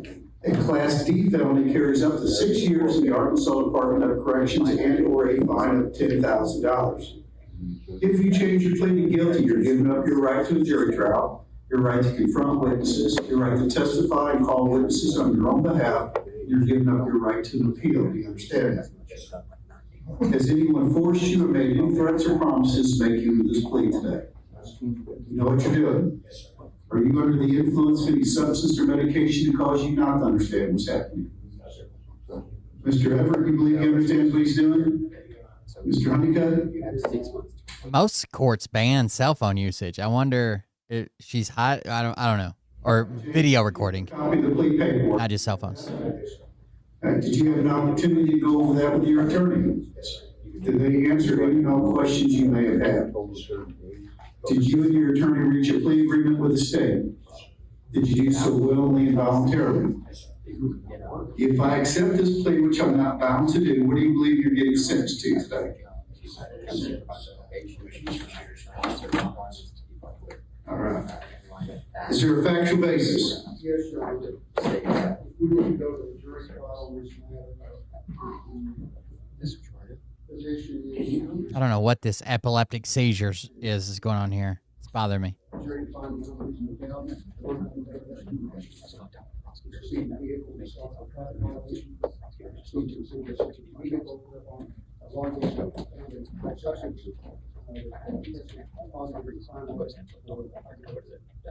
All right, James, you heard what your attorney said as to your involvement. Is that true?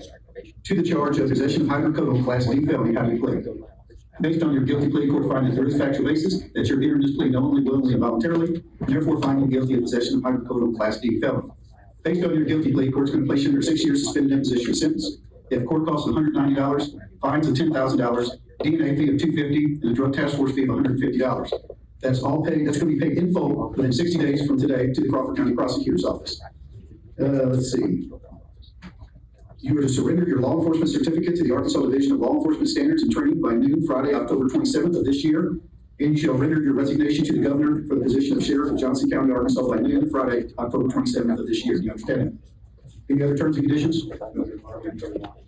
All right, James, if you violate any term and condition of this plea, fail to pay your fines, costs, and fees in full within 60 days, or violate any other term and condition, fail to surrender your certificate, and fail to submit your resignation, the state can revoke you, sentence you up to 6 years in the Arkansas Department of Corrections and/or a $10,000 fine. You understand that? Ms. Mahoneycutt, you had some statement you want to make regarding the suspension of the driver's license. Yes, Your Honor, in this particular case, there are some hardship issues regarding the some family members of Mr. Stevens, and I believe under statute, I view it and argue that such a hardship would allow the court to not suspend his. And the medical issues are with a relative? Trying to get him to not pull his driver's license, I think. Did he be the driver?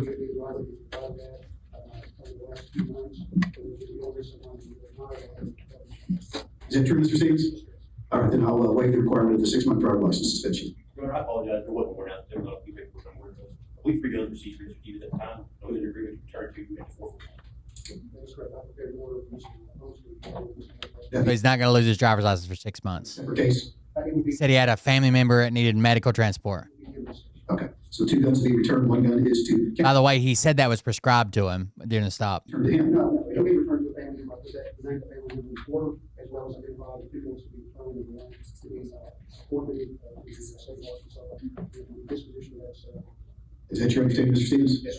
All right. Anything further? No, Your Honor. All right. If you have any complaint against your attorneys, you have 90 days to file that complaint. Best of luck. You may. He looks like a Jimmy Stevens. Thank you for watching this video. Please remember to like, subscribe, and share.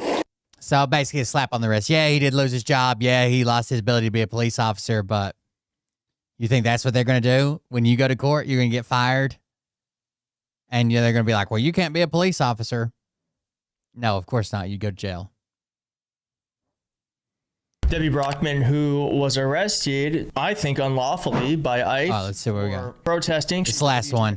I've got my sister's getting married tomorrow, so that's where I'll be. Has decided to hire a lawyer and is pursuing all legal options. I'm excited. Jack Smith. Our parents passed away suddenly a few years ago, so I'm going to walk her down the aisle. who has come out swinging on Trump's unconstitutional and authoritarian actions. Eric Trump is an idiot, and he proves it very easily on Fox News. And I also have for you Trump's Fed governor who got fact-checked 3 times in one and a half minute interview. It's incredible. Let's start with Debbie Brockman. Debbie Brockman, who, if you don't know, this is like a very alarming. She's a journalist, 100% a journalist. Like not like I have a YouTube channel and I'm out here fucking throwing bottles at ice and then saying I'm a journalist. She's a legit journalist. Scene that happened last week went super viral, and she is a TV producer who was arrested by ICE. But before we get to that, if you could please hit like on this video. We are 14,000 as of this recording, 14,000 subscribers away from 1 million. So, and you could be one of the ones to help us reach that insane goal. Now let's get to this. Oh yeah, I didn't realize I wasn't subscribed. There you go. What's your name? Debbie Brockman. I work for WGN. Let them know. I got you. Yep. Debbie Browning? Brockman. Sir, what's your name? In the back, what's your name? Say that one more time. What's your name? ¿Qué nombre? Sí. ¿Cómo se llama? Sí. It's another day in America. Well, we are now learning that this TV producer, Debbie Brockman, has hired legal counsel and is pursuing, quote, all legal options. Debbie Brockman, a WGN TV producer, violently arrested by ICE Friday morning in the Lincoln Square neighborhood of Chicago, has retained an attorney and intends to pursue all legal avenues available. Brockman and her legal team adamantly deny allegations that she assaulted federal officers. I would love to see that proof during an immigration enforcement action. According to the release, they assert she was simply walking to the bus stop on her way to work. She wasn't even protesting, dude. She was simply walking to the bus stop on her way to work. She was attacked by Border Patrol agents. Quote, this incident should be alarming and horrifying to every single person in this country. If armed, masked federal agents are snatching U.S. citizens off the street as they walk to work and throwing them in unmarked vehicles, you can only imagine what these agents must be willing to do to our immigrant neighbors and people who dare to speak. And you know if they had a way to charge her, she'd still be in fucking jail, facing charges and shit. They just dropped everything. Out against them. That is Brockman's attorney. Oh, shit. Wait a second. Our boy, I want to show this before we go, if we're only doing one more video. Our boy, Robbie Roadsteamer, cousin to Cleveland Steamer, was arrested as a giraffe for singing. He was arrested. Robbie Roadsteamer, cousin to Cleveland Steamer, was arrested as a giraffe for singing.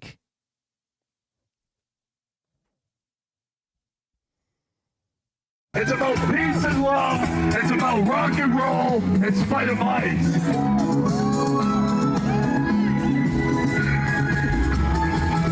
If you hate brown people and you are a Nazi, come on, ICE, leave Portland. Yeah.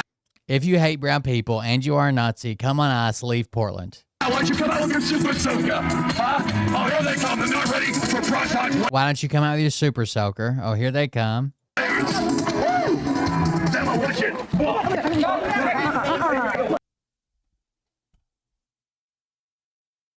And MAGA's just like, I voted for this. Fuck him. He's not allowed to sing. He probably got on their nerves. They're not allowed to do this. And they're the first people to scream, well, it's my free speech.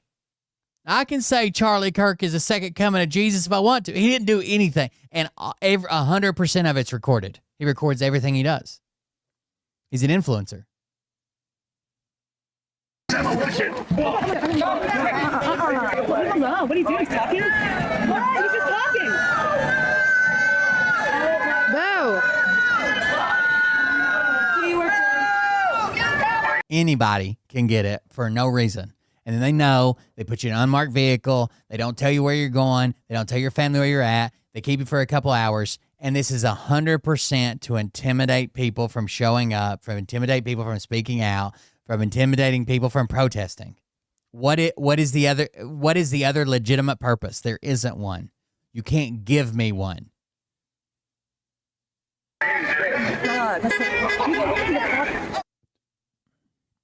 How fucking insane. Oh, I think they asked, hold on.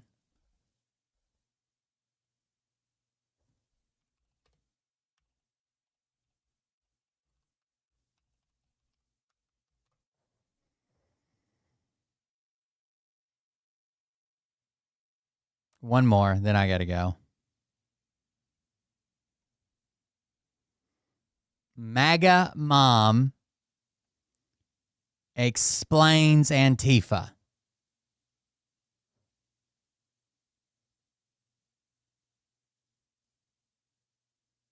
The kind of authoritarian creep going on with the Trump administration.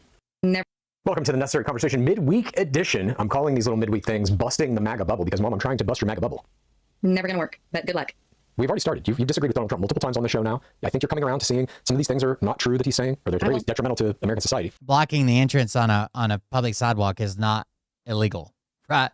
When there's no traffic, you can't just say somebody was blocking the entrance. I don't think that'll hold up anywhere. Like I said, good luck. Thank you. And by the way, I've been waiting on you for 2.5 hours for this podcast, so I deserve a medal of waiting. Not waiting for 2.5 hours. You didn't understand the time difference in our time zones. That comes to 2 of those 2.5 hours. I was uploading something from my other podcast for the 30 minutes, but we've been doing this podcast for 3 years. Over 3 years now. Yes. So when I put in a text message, let's record at 3/5. That means 3 my time, 5 your time. It's the same time. I sent that text message. No, she thought you meant 5 her time, 3 your time tomorrow. For 3 years. Correct. Have you and I ever done one at 5 o'clock my time? Yeah, we did last week, I think. No, it was 3 o'clock my time. Oh, that's why I was a bit. I didn't know what to do. Yeah. My apologies. Well, thank you for being here. I'll give you your medal and your credit where credit is due for waiting. Thank you. I appreciate it. And today what we're going to be talking about is Antifa. Donald Trump has issued an executive order saying essentially Antifa is a terrorist organization. Pam Bondi has come out and said they're going to start looking at people's finances and start persecuting people who are members of Antifa. So that's good news because there are no members of Antifa. It is not a group. It is an ideology. It is an idea. That is your opinion. And when you told me that you're Antifa and Haley is Antifa, that just blows my mind because when you told me that you're Antifa and my daughter's Antifa, that blows my mind. we do not think Antifa is the same thing. We just don't. It's weird. It's so weird to me that you don't see Antifa the way I do. Mom, you're Antifa also. Oh, no, I'm not. No, I am not. Do you support the idea of fascism? Okay, we've been over this. To me, Antifa it's like they are active. They are out there, throwing bricks at ICE. They are paid, most of them, protesters. They do damage. They do physical things. They're the left side. What does the word itself, what does it stand They're the left. What is Antifa? They're the left. for in your mind? We've already talked about that. But what does it stand for? What you guys believe it is. What I believe it is. What does the word stand for? What does it mean? Tell me, Chad, because I don't know, I guess. Anti-fascism, anti-fascist. That's Okay. Antifa. That's where the word comes from. Then why are they throwing bricks at ICE agents? Why are they burning things down in Portland and LA? Uh-huh. Okay. Well, you have presented me with a clip, then I'm going to present you with one. You have given me a clip. Imagine being this broad, right? So imagine saying, oh, well, Antifa were the ones throwing bricks. Well, that was a white guy. So all white people are the ones throwing bricks, and all white people are terrorists. Well, he was male, right? He has a penis. All guys are terrorists. Like, what the fuck? That is some kind of local news coverage. Trump admin ramping up efforts to trace Antifa funding, launch coordinated campaign. This is from News 5 WCYB. I'm not sure what local affiliate that is. This is from 5 days ago. All right. So we're going to watch your clip. Thanks for ruining the surprise, Dr. Banana Hammock. I guess we just don't have to watch it now, chat. I'm out of here. Ruin the show. Shut it down. We'll be back some other time. It's over. Have a good night. Discuss it. Then we'll watch my clip, which is from MSNBC, also talking about Antifa. See if we can come to some agreement, at least about what the word means, if nothing else. Because let me ask you this. What do you think fascism is? I guess it would. Has Itsuko been coaching you on what to say in chat? Like, why has it gotten so bad recently? Be going against the government, trying to take the government down? No. Fascism is a government that says any dissent against us will be met with death, imprisonment. Hitler, for example, was a fascist. Mussolini was a fascist. In World War II, those are the people that the United States was fighting against. Their way or the highway, yeah. Okay, so if you're anti-fascism, you're anti-Hitler, anti-Mussolini, anti-authoritarian governments trying to squash the regular citizen to get Anti-fascists won both world wars. Thank you very much. Get rid of freedom of speech, to get rid of freedom of the press, all the things Trump is trying to do. But they are not, because they are terrorists. Okay, this is how fascist governments work. They say any opposition to us is a terrorist movement, and we must meet it with force, potentially military force. That's why he's trying to militarize all of our cities. Trump is fascist. That's why he's saying anyone who's anti-fascist should be jailed or killed. Can you understand that? I hear what you're saying, but that's not what Antifa is. Antifa It literally is anti-fascist. That's where the word comes from. Okay, play the clip. All right. Yeah, okay, here we go. Here's your clip, Mom. Let me know if you can hear this. The Trump administration is ramping up its efforts to trace the funding behind Antifa. At the President's Roundtable Wednesday, officials describing the coordinated campaign to expose the networks they believe are fueling nationwide unrest. The National News Desk, Jeff Harris, joining us. The Roundtable is part of the administration's broader push to confront domestic unrest. Jeff, what do we know about this coordinated campaign? So Wednesday's Roundtable, President Trump went into more detail about the administration's whole-of-government approach to investigate this. Imagine being so vain that you think the only way that someone would protest your actions is if they were paid. And also dismantle Antifa, including a major push to expose its funding networks and dark money sources. The roundtable featuring several cabinet members and independent journalists, including Katie Davis-Court, who described recently being assaulted by Antifa in Portland. Today, I'm sitting here with a black eye and a concussion after being violently hit in the face with a metal pole. I watched 20 Antifa militants. So this is what blows my mind. Anybody that stands up against them, anybody that protests, anybody that may have gotten in a physical altercation with this, would they show you an ID badge? Their member card? They're like, yeah, bitch, I'm Antifa. The group. Like, what the fuck? helped my assault suspect escape into an Antifa safe house that is 1 block away from the ICE facility. Among those in attendance, Seamus Bruner, research director at the Government Accountability Institute, who echoed administration officials that unmasking Antifa will require tracing its finances, which is exactly what his team did. We followed the money, and we followed it to the top of what we call the protest industrial complex. Bruner describing what he calls, quote, Riot Inc., a corporate-style operation equipped with boots on the ground, marketing, and legal support. Dozens of radical organizations that have received more than $100 million from the Riot Inc. investors. Bruner also pointed to GAI investigation showing coordination across cities like Portland, Seattle, and Chicago, involving people who were paid. So what they're talking about is like, you know, they have bail funds and they do fundraising, and they might have somebody that's like, hey, you know, we should be protesting this, so I'm going to buy, you know, gas masks or bottles of water or whatever and donate it, and that's their Antifa funding.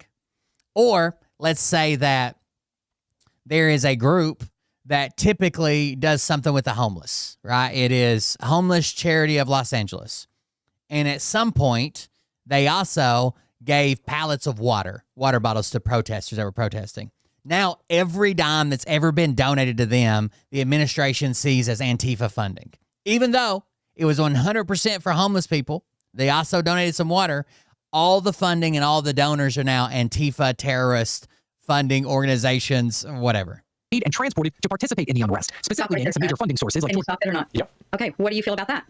Funds that were given to these people called Antifa to be in those cities, to riot, to hurt people and take them down physically. I'm not sure that's accurate reporting, first of all. But to organize a protest in any capacity, and potentially even to pay for the transport of people to go to a protest, anyone could do that, obviously. You sent me another clip that we're not going to play here, where some of the evidence that it was like a paid protest was that they had a bunch of signs laying up against the wall that anybody, they were like, there's your sign, just go pick it up. And you believe that's evidence of a paid protest. Well, when I see the other clips that show those same type of signs in another city and the same people up in front that are in each city, I would call that paid people being in those cities to protest. Why is it paid, though, if they're just people protesting? How do you know it's paid? And even if it is, who cares?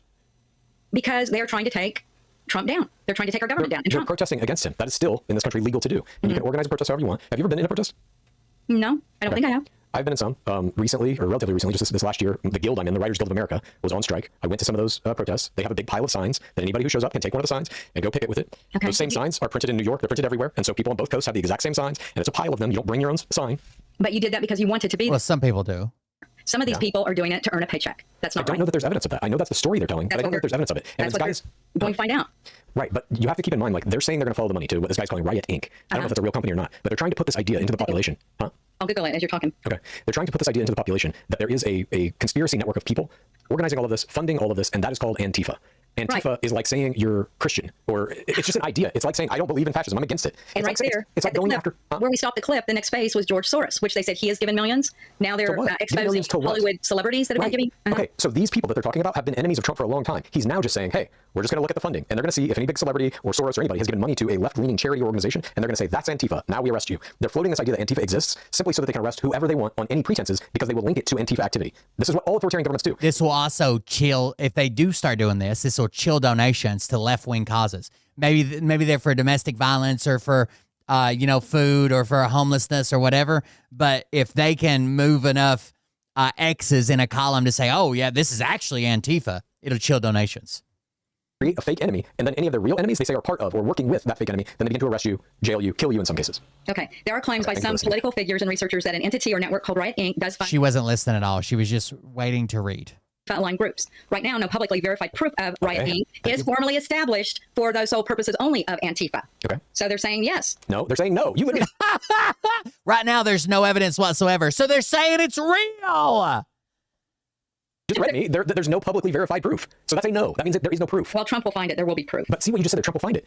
He's going to find whatever he wants. He's going to tell Pam Bondi, find the proof. Then it doesn't matter. It's not, there will be no proof. But she's going to say, look, George Soros gave $2 million to this charity. Well, this charity is Antifa, so he's got to be Antifa. And there is no Antifa. I do believe there is. Let's watch a little bit more. I'm listening to what you're saying. Soros' Open Society Foundation, the Arabella Funding Network, the Tides Funding Network, Neville Roy Singham and his network, Foreign Cash. Designated as a domestic terrorist organization, Antifa, which is short for anti-fascist, is an ideology, not necessarily an organization. But it's been accused of organizing or encouraging violent riots, most notably during the 2020 Defend the Police protests and the more recent attacks against ICE facilities. Now, Bruner did urge the IRS and Office of Management and Budget. Okay. Imagine my company gives me a paycheck for doing maintenance work. That's usually what I do. Mechanical maintenance, shutdowns, whatever. Separately, I go on my Facebook. Now I'm employed by X company and they pay me a paycheck. Maybe on my lunch break, I go on my Facebook and I'm like, this is ridiculous. People should be protesting in the streets. Now I've endorsed and encouraged protesters and I'm getting funding from X company. That's the way they're going to link this shit together. Then they're going to say X company gave money to someone, right, who endorsed or condoned or said that people encourage protesting, now that's Antifa. No, it's not.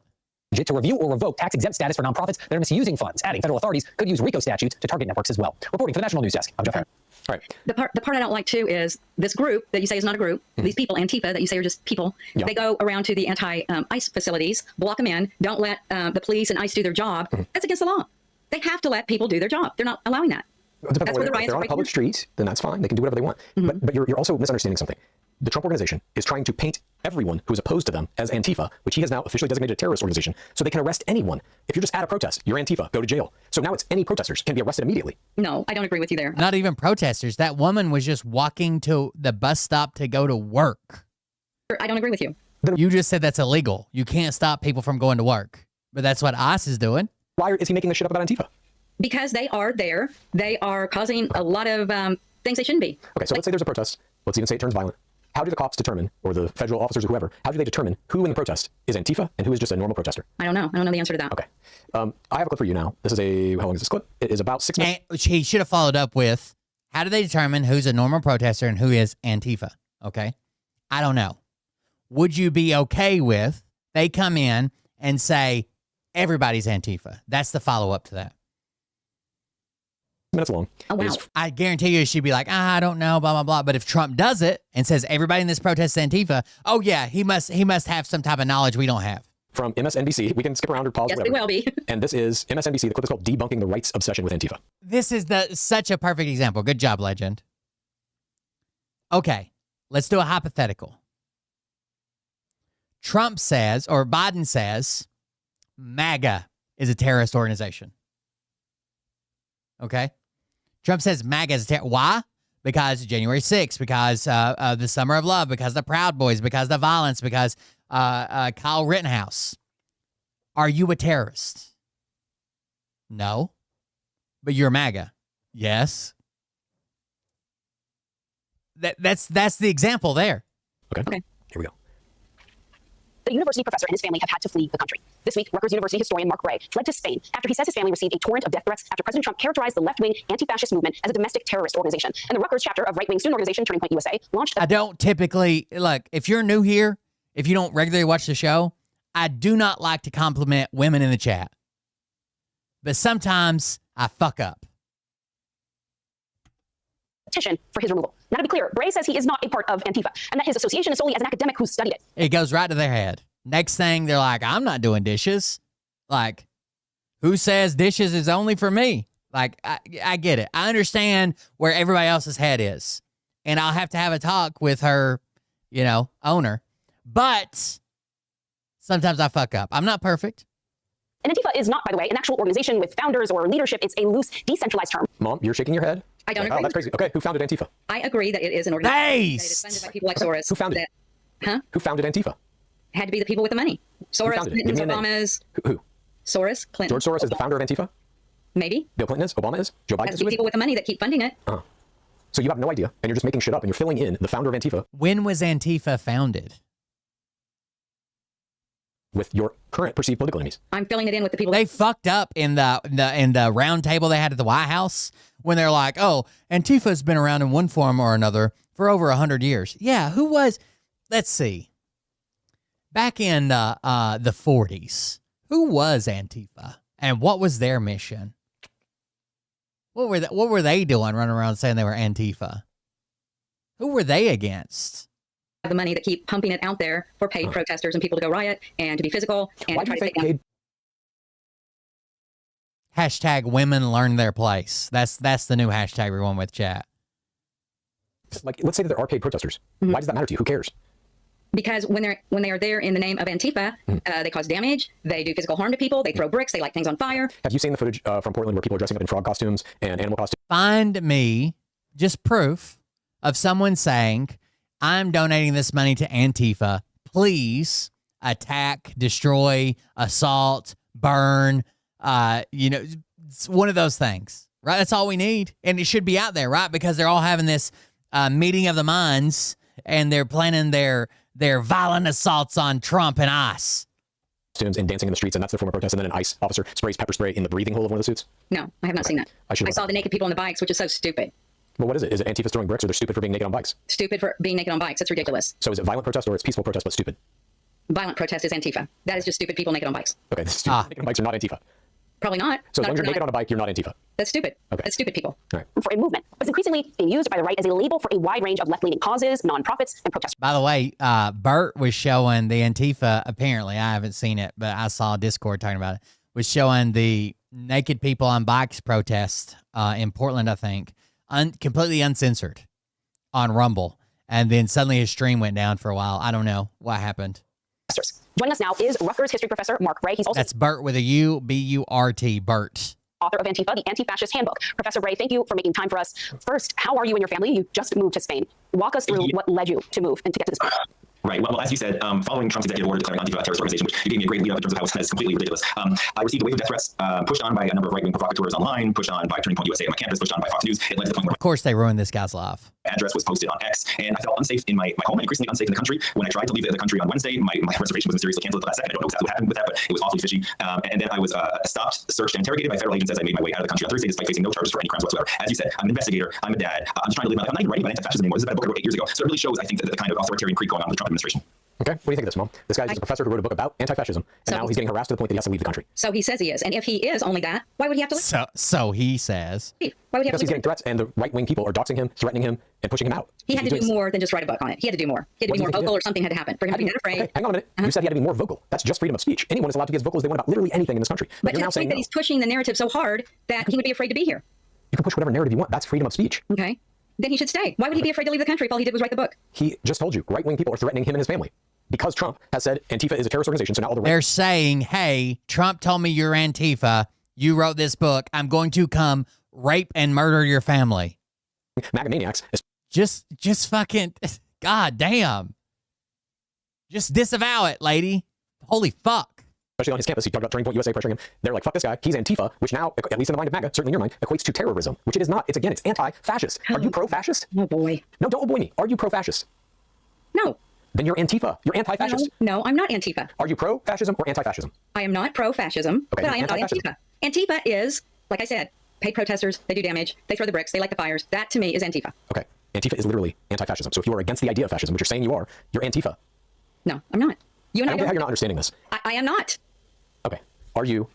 There's no other way to say it. You're saying you're against fascism. I am not a person that goes out and throws bricks. I'm lights not fires. saying you are, and you don't have That to to me be. is Antifa. That I is don't throw Antifa. bricks. I haven't lit any fires. I haven't even gone to a political protest. Am I Antifa in your mind? No. But I am, because I'm anti-fascist. not. I'm Antifa. No, you're not. Yes, I am. I don't think you are. Given your expertise, Professor, can you tell us what Antifa is, what it's not? I mean, where did it originate from? Why has Her husband will fucking murder her. this become the obsession of the right? And honestly, in a very kind of simple... Which I do fully believe he has the right to do as the head of households. I'm not saying he should, but if we're talking about men's rights, I just want to be clear there. Okay? Based. Way. Why is it bad to be anti-fascist? Why is that now being used as a label? In some ways, don't we all want to be opposed to fascism? Yes, of course. Yes, of course. Fascism is bad. Being anti-fascist is good. As far as your specific question, Antifa is originally an abbreviation from Germany that goes back to the early 20th century opposition to Hitler. Antifa is a loose term for anti-fascist groups that bring together different kinds of leftists and radicals and anti-fascists in coalition to oppose the far right through a variety of different tactics. We saw it, of course, in the U.S. most famously with Charlottesville. But in a sense, as you point out, this really has nothing to do with Antifa. They haven't been in the news for 5 years since, of course, Trump tried to blame the Black Lives Matter protests of 2020 and all the kind of social upheaval we saw then on Antifa. Antifa just isn't the buzzword it was before. There's probably a bunch of people that's like, yeah, I'm anti-fascist, but no, I'm not out here, doing Antifa stuff. Black bloc and the shit that you would attribute to them, right? I'm dancing as a frog. It's about creating a boogeyman term to demonize not only self-described leftists, but liberals. Ladies, here's the problem. I've got you in this neat little box, okay? Right? And you love your box. You love living in your box. But once one of you gets out of place, the others in their little box are like, she got out of the box. Now maybe I want to get out of the box. And the next thing you know, I don't know where you're at. Okay? You're all over the place. Everywhere. So for now, let's just neat little box. Got it? Protesters, anyone who the Trump administration deems as an enemy, the authoritarian fascist playbook in history is pretty clear that you can't simply demonize people without creating this loose framework for incriminating anyone that you want to. Okay, so he's saying basically... I think Mike Tyson would disagree. You're definitely boxable. just told you. Do you believe it now coming from him, or no? You still are like, this guy's crazy? You just dismiss this whole I don't believe it. I don't believe it. I still don't believe it. Why do you not? I believe my definition is my definition. It is a definition. You and that guy are not going to sway me. But like, I don't understand how you're not even open. Why can't you just say, let's be wild here. Why can't you just say people who are committing violence or property damage? At least that's a better fucking group of people. That makes sense. But like, you understand the word Antifa means anti-fascist, right? Right. Okay. So we're at least on the same page there. The basic definition of the word itself. Right. You yourself have said you are against fascism. Right.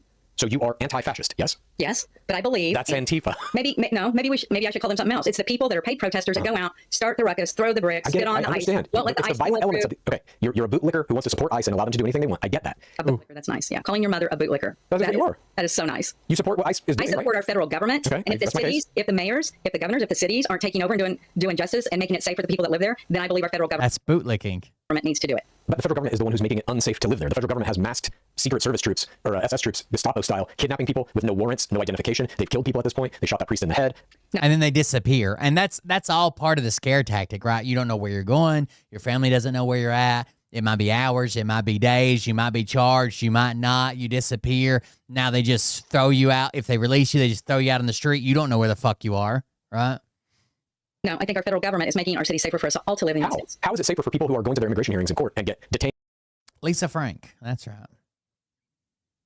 Probably more of like a Larry Frank really did this, but to appeal to women, you know, you got to make them think that it's one of their own. Arrested and disappeared after that immigration hearing. Trump is cleaning up the streets. He's cleaning up the crime. Those people aren't criminals and they're not on the streets. These are people who are legally and lawfully going about their immigration process. And then ICE shows up at hospitals, schools, their places of work, their court hearings, and just yanks them off the street, leaving their children, their 6-year-old daughters crying in the street about where's my mom going.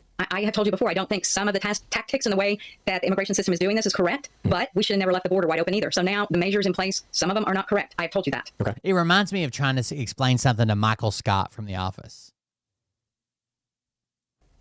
All right, let's keep going here. We got a few more minutes. And that's why, it's no surprise that we've seen Republican politicians calling the upcoming No King's Day protest a kind of gathering of what they refer to as the pro-Hamas crowd in an effort to demonize Palestine solidarity protesters, Antifa, Marxists. It's a catch-all and really has nothing to do with anti-fascism as much as demonizing protest and equating with terrorism. So, Professor, one of the phrases that the far-right activists who have really honed in on... That's what they want to do.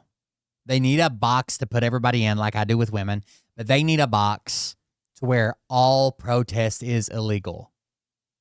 It's in the introduction to your book, and you say a call to arms, and they use that as saying, like, oh, this is rhetoric that is inciting violence. Now, frankly, it's a figure of speech. I think that we've gotten way snowflakey in policing what, phrases that are commonly used and manipulating it for our own partisan political purposes. If you went back and rewrote your introduction, would you still use that phrase? Yeah, it means that we need to work in political purposes. You've gotten way snowflakey is saying, like, oh, this is rhetoric. The far-right activists who have really honed in on you. It's in the introduction to your book, and you say a call to arms, and they use that as saying, like, oh, this is rhetoric that is inciting violence. Now, frankly, it's a figure of speech. I think that we've gotten way snowflakey in policing what, phrases that are commonly used and manipulating it for our own partisan political purposes. A call to arms doesn't mean firearms. Went back it's used all the time as a term that's used all the time to like, hey, this is time to take action. We need to stand up. We need to make our voices heard. We need to whatever. Would you still use that phrase? Yeah, it means that we need to organize against fascism, right? And so my book is a history book. I come at it as a scholar. I interviewed more than 60 anti-fascists from 17 different countries. I have a PhD. I've been working on the history of the left for a long time. But I also really don't like fascism, and I would really like people to organize against fascism. So that criticism just sounds like people that haven't read a lot of literature, to be honest. Are you okay with people organizing against fascism? Yes, but that's not what I think Antifa is. You and I are completely different on our meaning and what it is. You perceive Antifa to be an actual group of people that has a leader and all this shit, which it's not. But yes. You're also missing the bigger point, which is Trump is a fascist. He currently has military in the streets of U.S. cities killing people. No, they're not killing people. That's our federal government that are taking over in the cities where the mayors are not doing anything. They are killing people. I did last week. What city was that? I want to say that was outside Chicago. Did not know that. Okay, well, that is what they're doing. They're becoming more violent, more brazen. And this No King's thing that's happening this weekend, I have no idea how this is going to go. Do you believe that these protests are okay to have this weekend? Yes, this would be what, the second one? Yep. Yeah. Now, do you think that Trump is going to try to arrest a bunch of people at these violently, possibly? I think if the people that are going to the No Kings get violent, then whoever is there, either the city police or the federal will push back, or National Guard. They're not going to stand there and let bricks be thrown at them or spit in their face. The footage that is coming out of Chicago and Portland is not that. It's peaceful protesters standing there, and then these. Just listen to what I'm saying. You're dismissing everything before I even say it. Just a minute. What? A roofer sent a guy to market a thing tonight. Okay. He's up there now. Okay. Dad had to tell me something. I heard it. The roofer sent a guy, and he's up on the roof right now. Okay, well, I hope the roofer does well. I'm almost done. I'll be there. I'll check out the guy. Did he call you? He said he rang the doorbell, which I heard. Oh. And he sent a text. Okay. I didn't get it. I'll be there in a minute.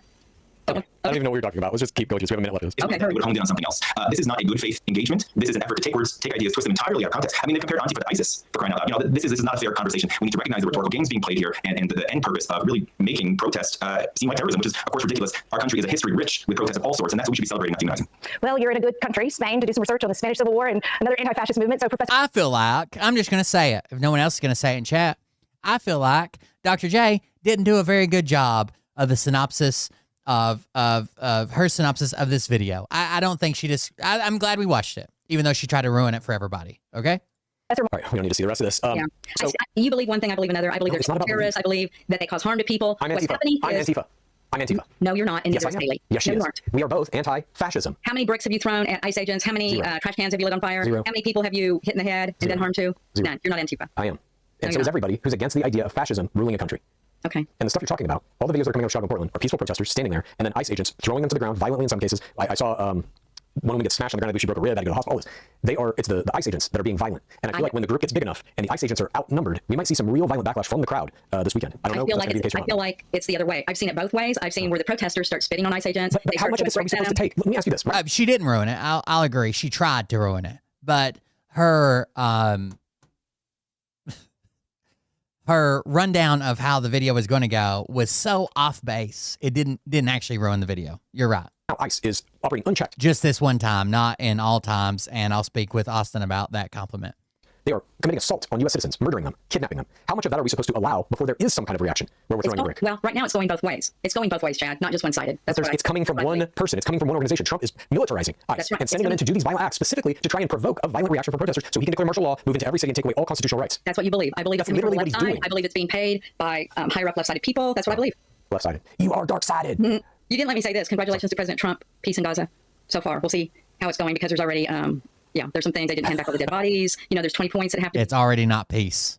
made. I saw today on the news where in the Hamas that they are now Peace in Gaza. We'll see how it goes. They're already fucking shooting a bunch of Palestinians, but so far, peace. not beheading, but they are executing their own. Yeah. Because it's terrible. It's terrible. So I pray this holds. I pray it goes well. But the 20 prisoners that did get to come home, praise God. My God. Did you see some of those reunited? Yeah, I've also seen some videos of the prisoners that Israel was torturing getting sent back into Gaza. They looked pretty beat up as well. Both ways, yeah. Okay, we can talk about that Sunday. And happy birthday, Charlie. He got the Presidential Medal of Freedom, or his wife did. Yeah. Oh, Charlie Kirk. That was very sad.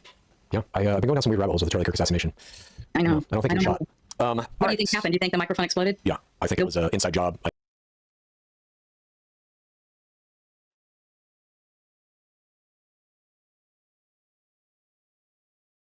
I wish my fucking microphone would explode. I think they killed him with the microphone. And then there's that video of the guy jumping over the table and taking the wires basically from the device and running off with them. I And know. what's going on here? And then they immediately cemented over the entire scene in 48 hours. I know. I think it was 100% fix was in. I think they sacrificed him to the Trump god. Oh, okay. No, other way, the left side, but prayers to. I think it was the left side. Prayers. Yeah, you did a very poor job of giving us your book report, Dr. J. Her and her family and her children. She don't need prayers. She got all that money now. Stop it. Okay, I've got to go take care of the roofer, by the way. Good luck with the roofer. I'm being summoned. Okay. Thank you for joining me for this. Thank you all for joining us for this. We will be back on Sunday with a full roster of everything that's been going on this week, including I'm going to play a clip of Donald Trump talking about whether or not he thinks he's going to get into heaven. So stay tuned for that one. We also need to bring up UFOs, not the UFOs. Donald Trump keeps saying, I don't think I'm going to heaven. Like, I think he said it like 5 times now, totally. Is it some weird way if he's like dealing with his mortality? Or is it just dementia? Why the fuck does he keep saying it over and over again? I don't think that's where I'm going. Going to be hot where I go. No golds. That's what I hear. Not just the streets paved with gold. No golds. That's what I keep hearing. I don't know. Thank you guys for joining us. I'm going to be at a wedding tomorrow. I don't know what that looks like for video production, but I'm excited. So see you guys on the next one, I guess. I ordered some truck parts, ordered some car parts. I got to do some work on my sister's car. Those parts are in, so maybe I can make some content out of that one day. Thank you guys for joining us. Thank you for being here. I appreciate it. We'll see you about the next one. Have a good night. Love ya. See ya. Bye. I guess. Shout out to Dr. J for actively trying to ruin everything that I do. And her famous sidekick, Call out the people. the other unnamed mods. Okay? And tell them exactly who they are. Fuck. Telling the rest of the world who they are. You don't have the fucking balls. You don't have the balls. Okay, Scott. Here we go. I think I started some shit. Piss them off, it's about to get lit. Get the place in the best, you know that stage is set. You better buckle up, cause you ain't seen none yet. Here we go, I think I started some shit. Piss them off, it's about to get lit. Get the place in the best, you know that stage is set. You better buckle up, cause you ain't seen none yet. And they say that I'm a lunatic. Well, listen, bitch, I came equipped with a quick wit and a 6th sense for the stupid shit. Where my true believers? Y'all need Jesus. Praise the Lord, head to the extreme. All these false fucking prophets who profit off of gossip. Worshipping drums, cocking, begging for a throat deposit. Swinging fucking meat hammers like fool in a thong. He's strapped to the shaft, beating his chest like he's King Kong. Starving for attention, I'ma make your gut burst. I'll be your huckleberry, I can quench that thirst. Baby eating lizard people, alien sex. What's next? Trump in a dress, fucking Flynn on his desk. A retard in a vest, climbing up 5G towers. Cause you told him if he did, he'd get fucking superpowers. Here we go, I think I started some shit. Piss them off, it's about to get lit. Get the place in the best, you know that stage is set. You better buckle up, cause you ain't seen none yet. Here we go, I think I started some shit. Piss them off, it's about to get lit. Get the place in the best, you know that stage is set. You better buckle up, cause you Good night, guys. none yet. I used to find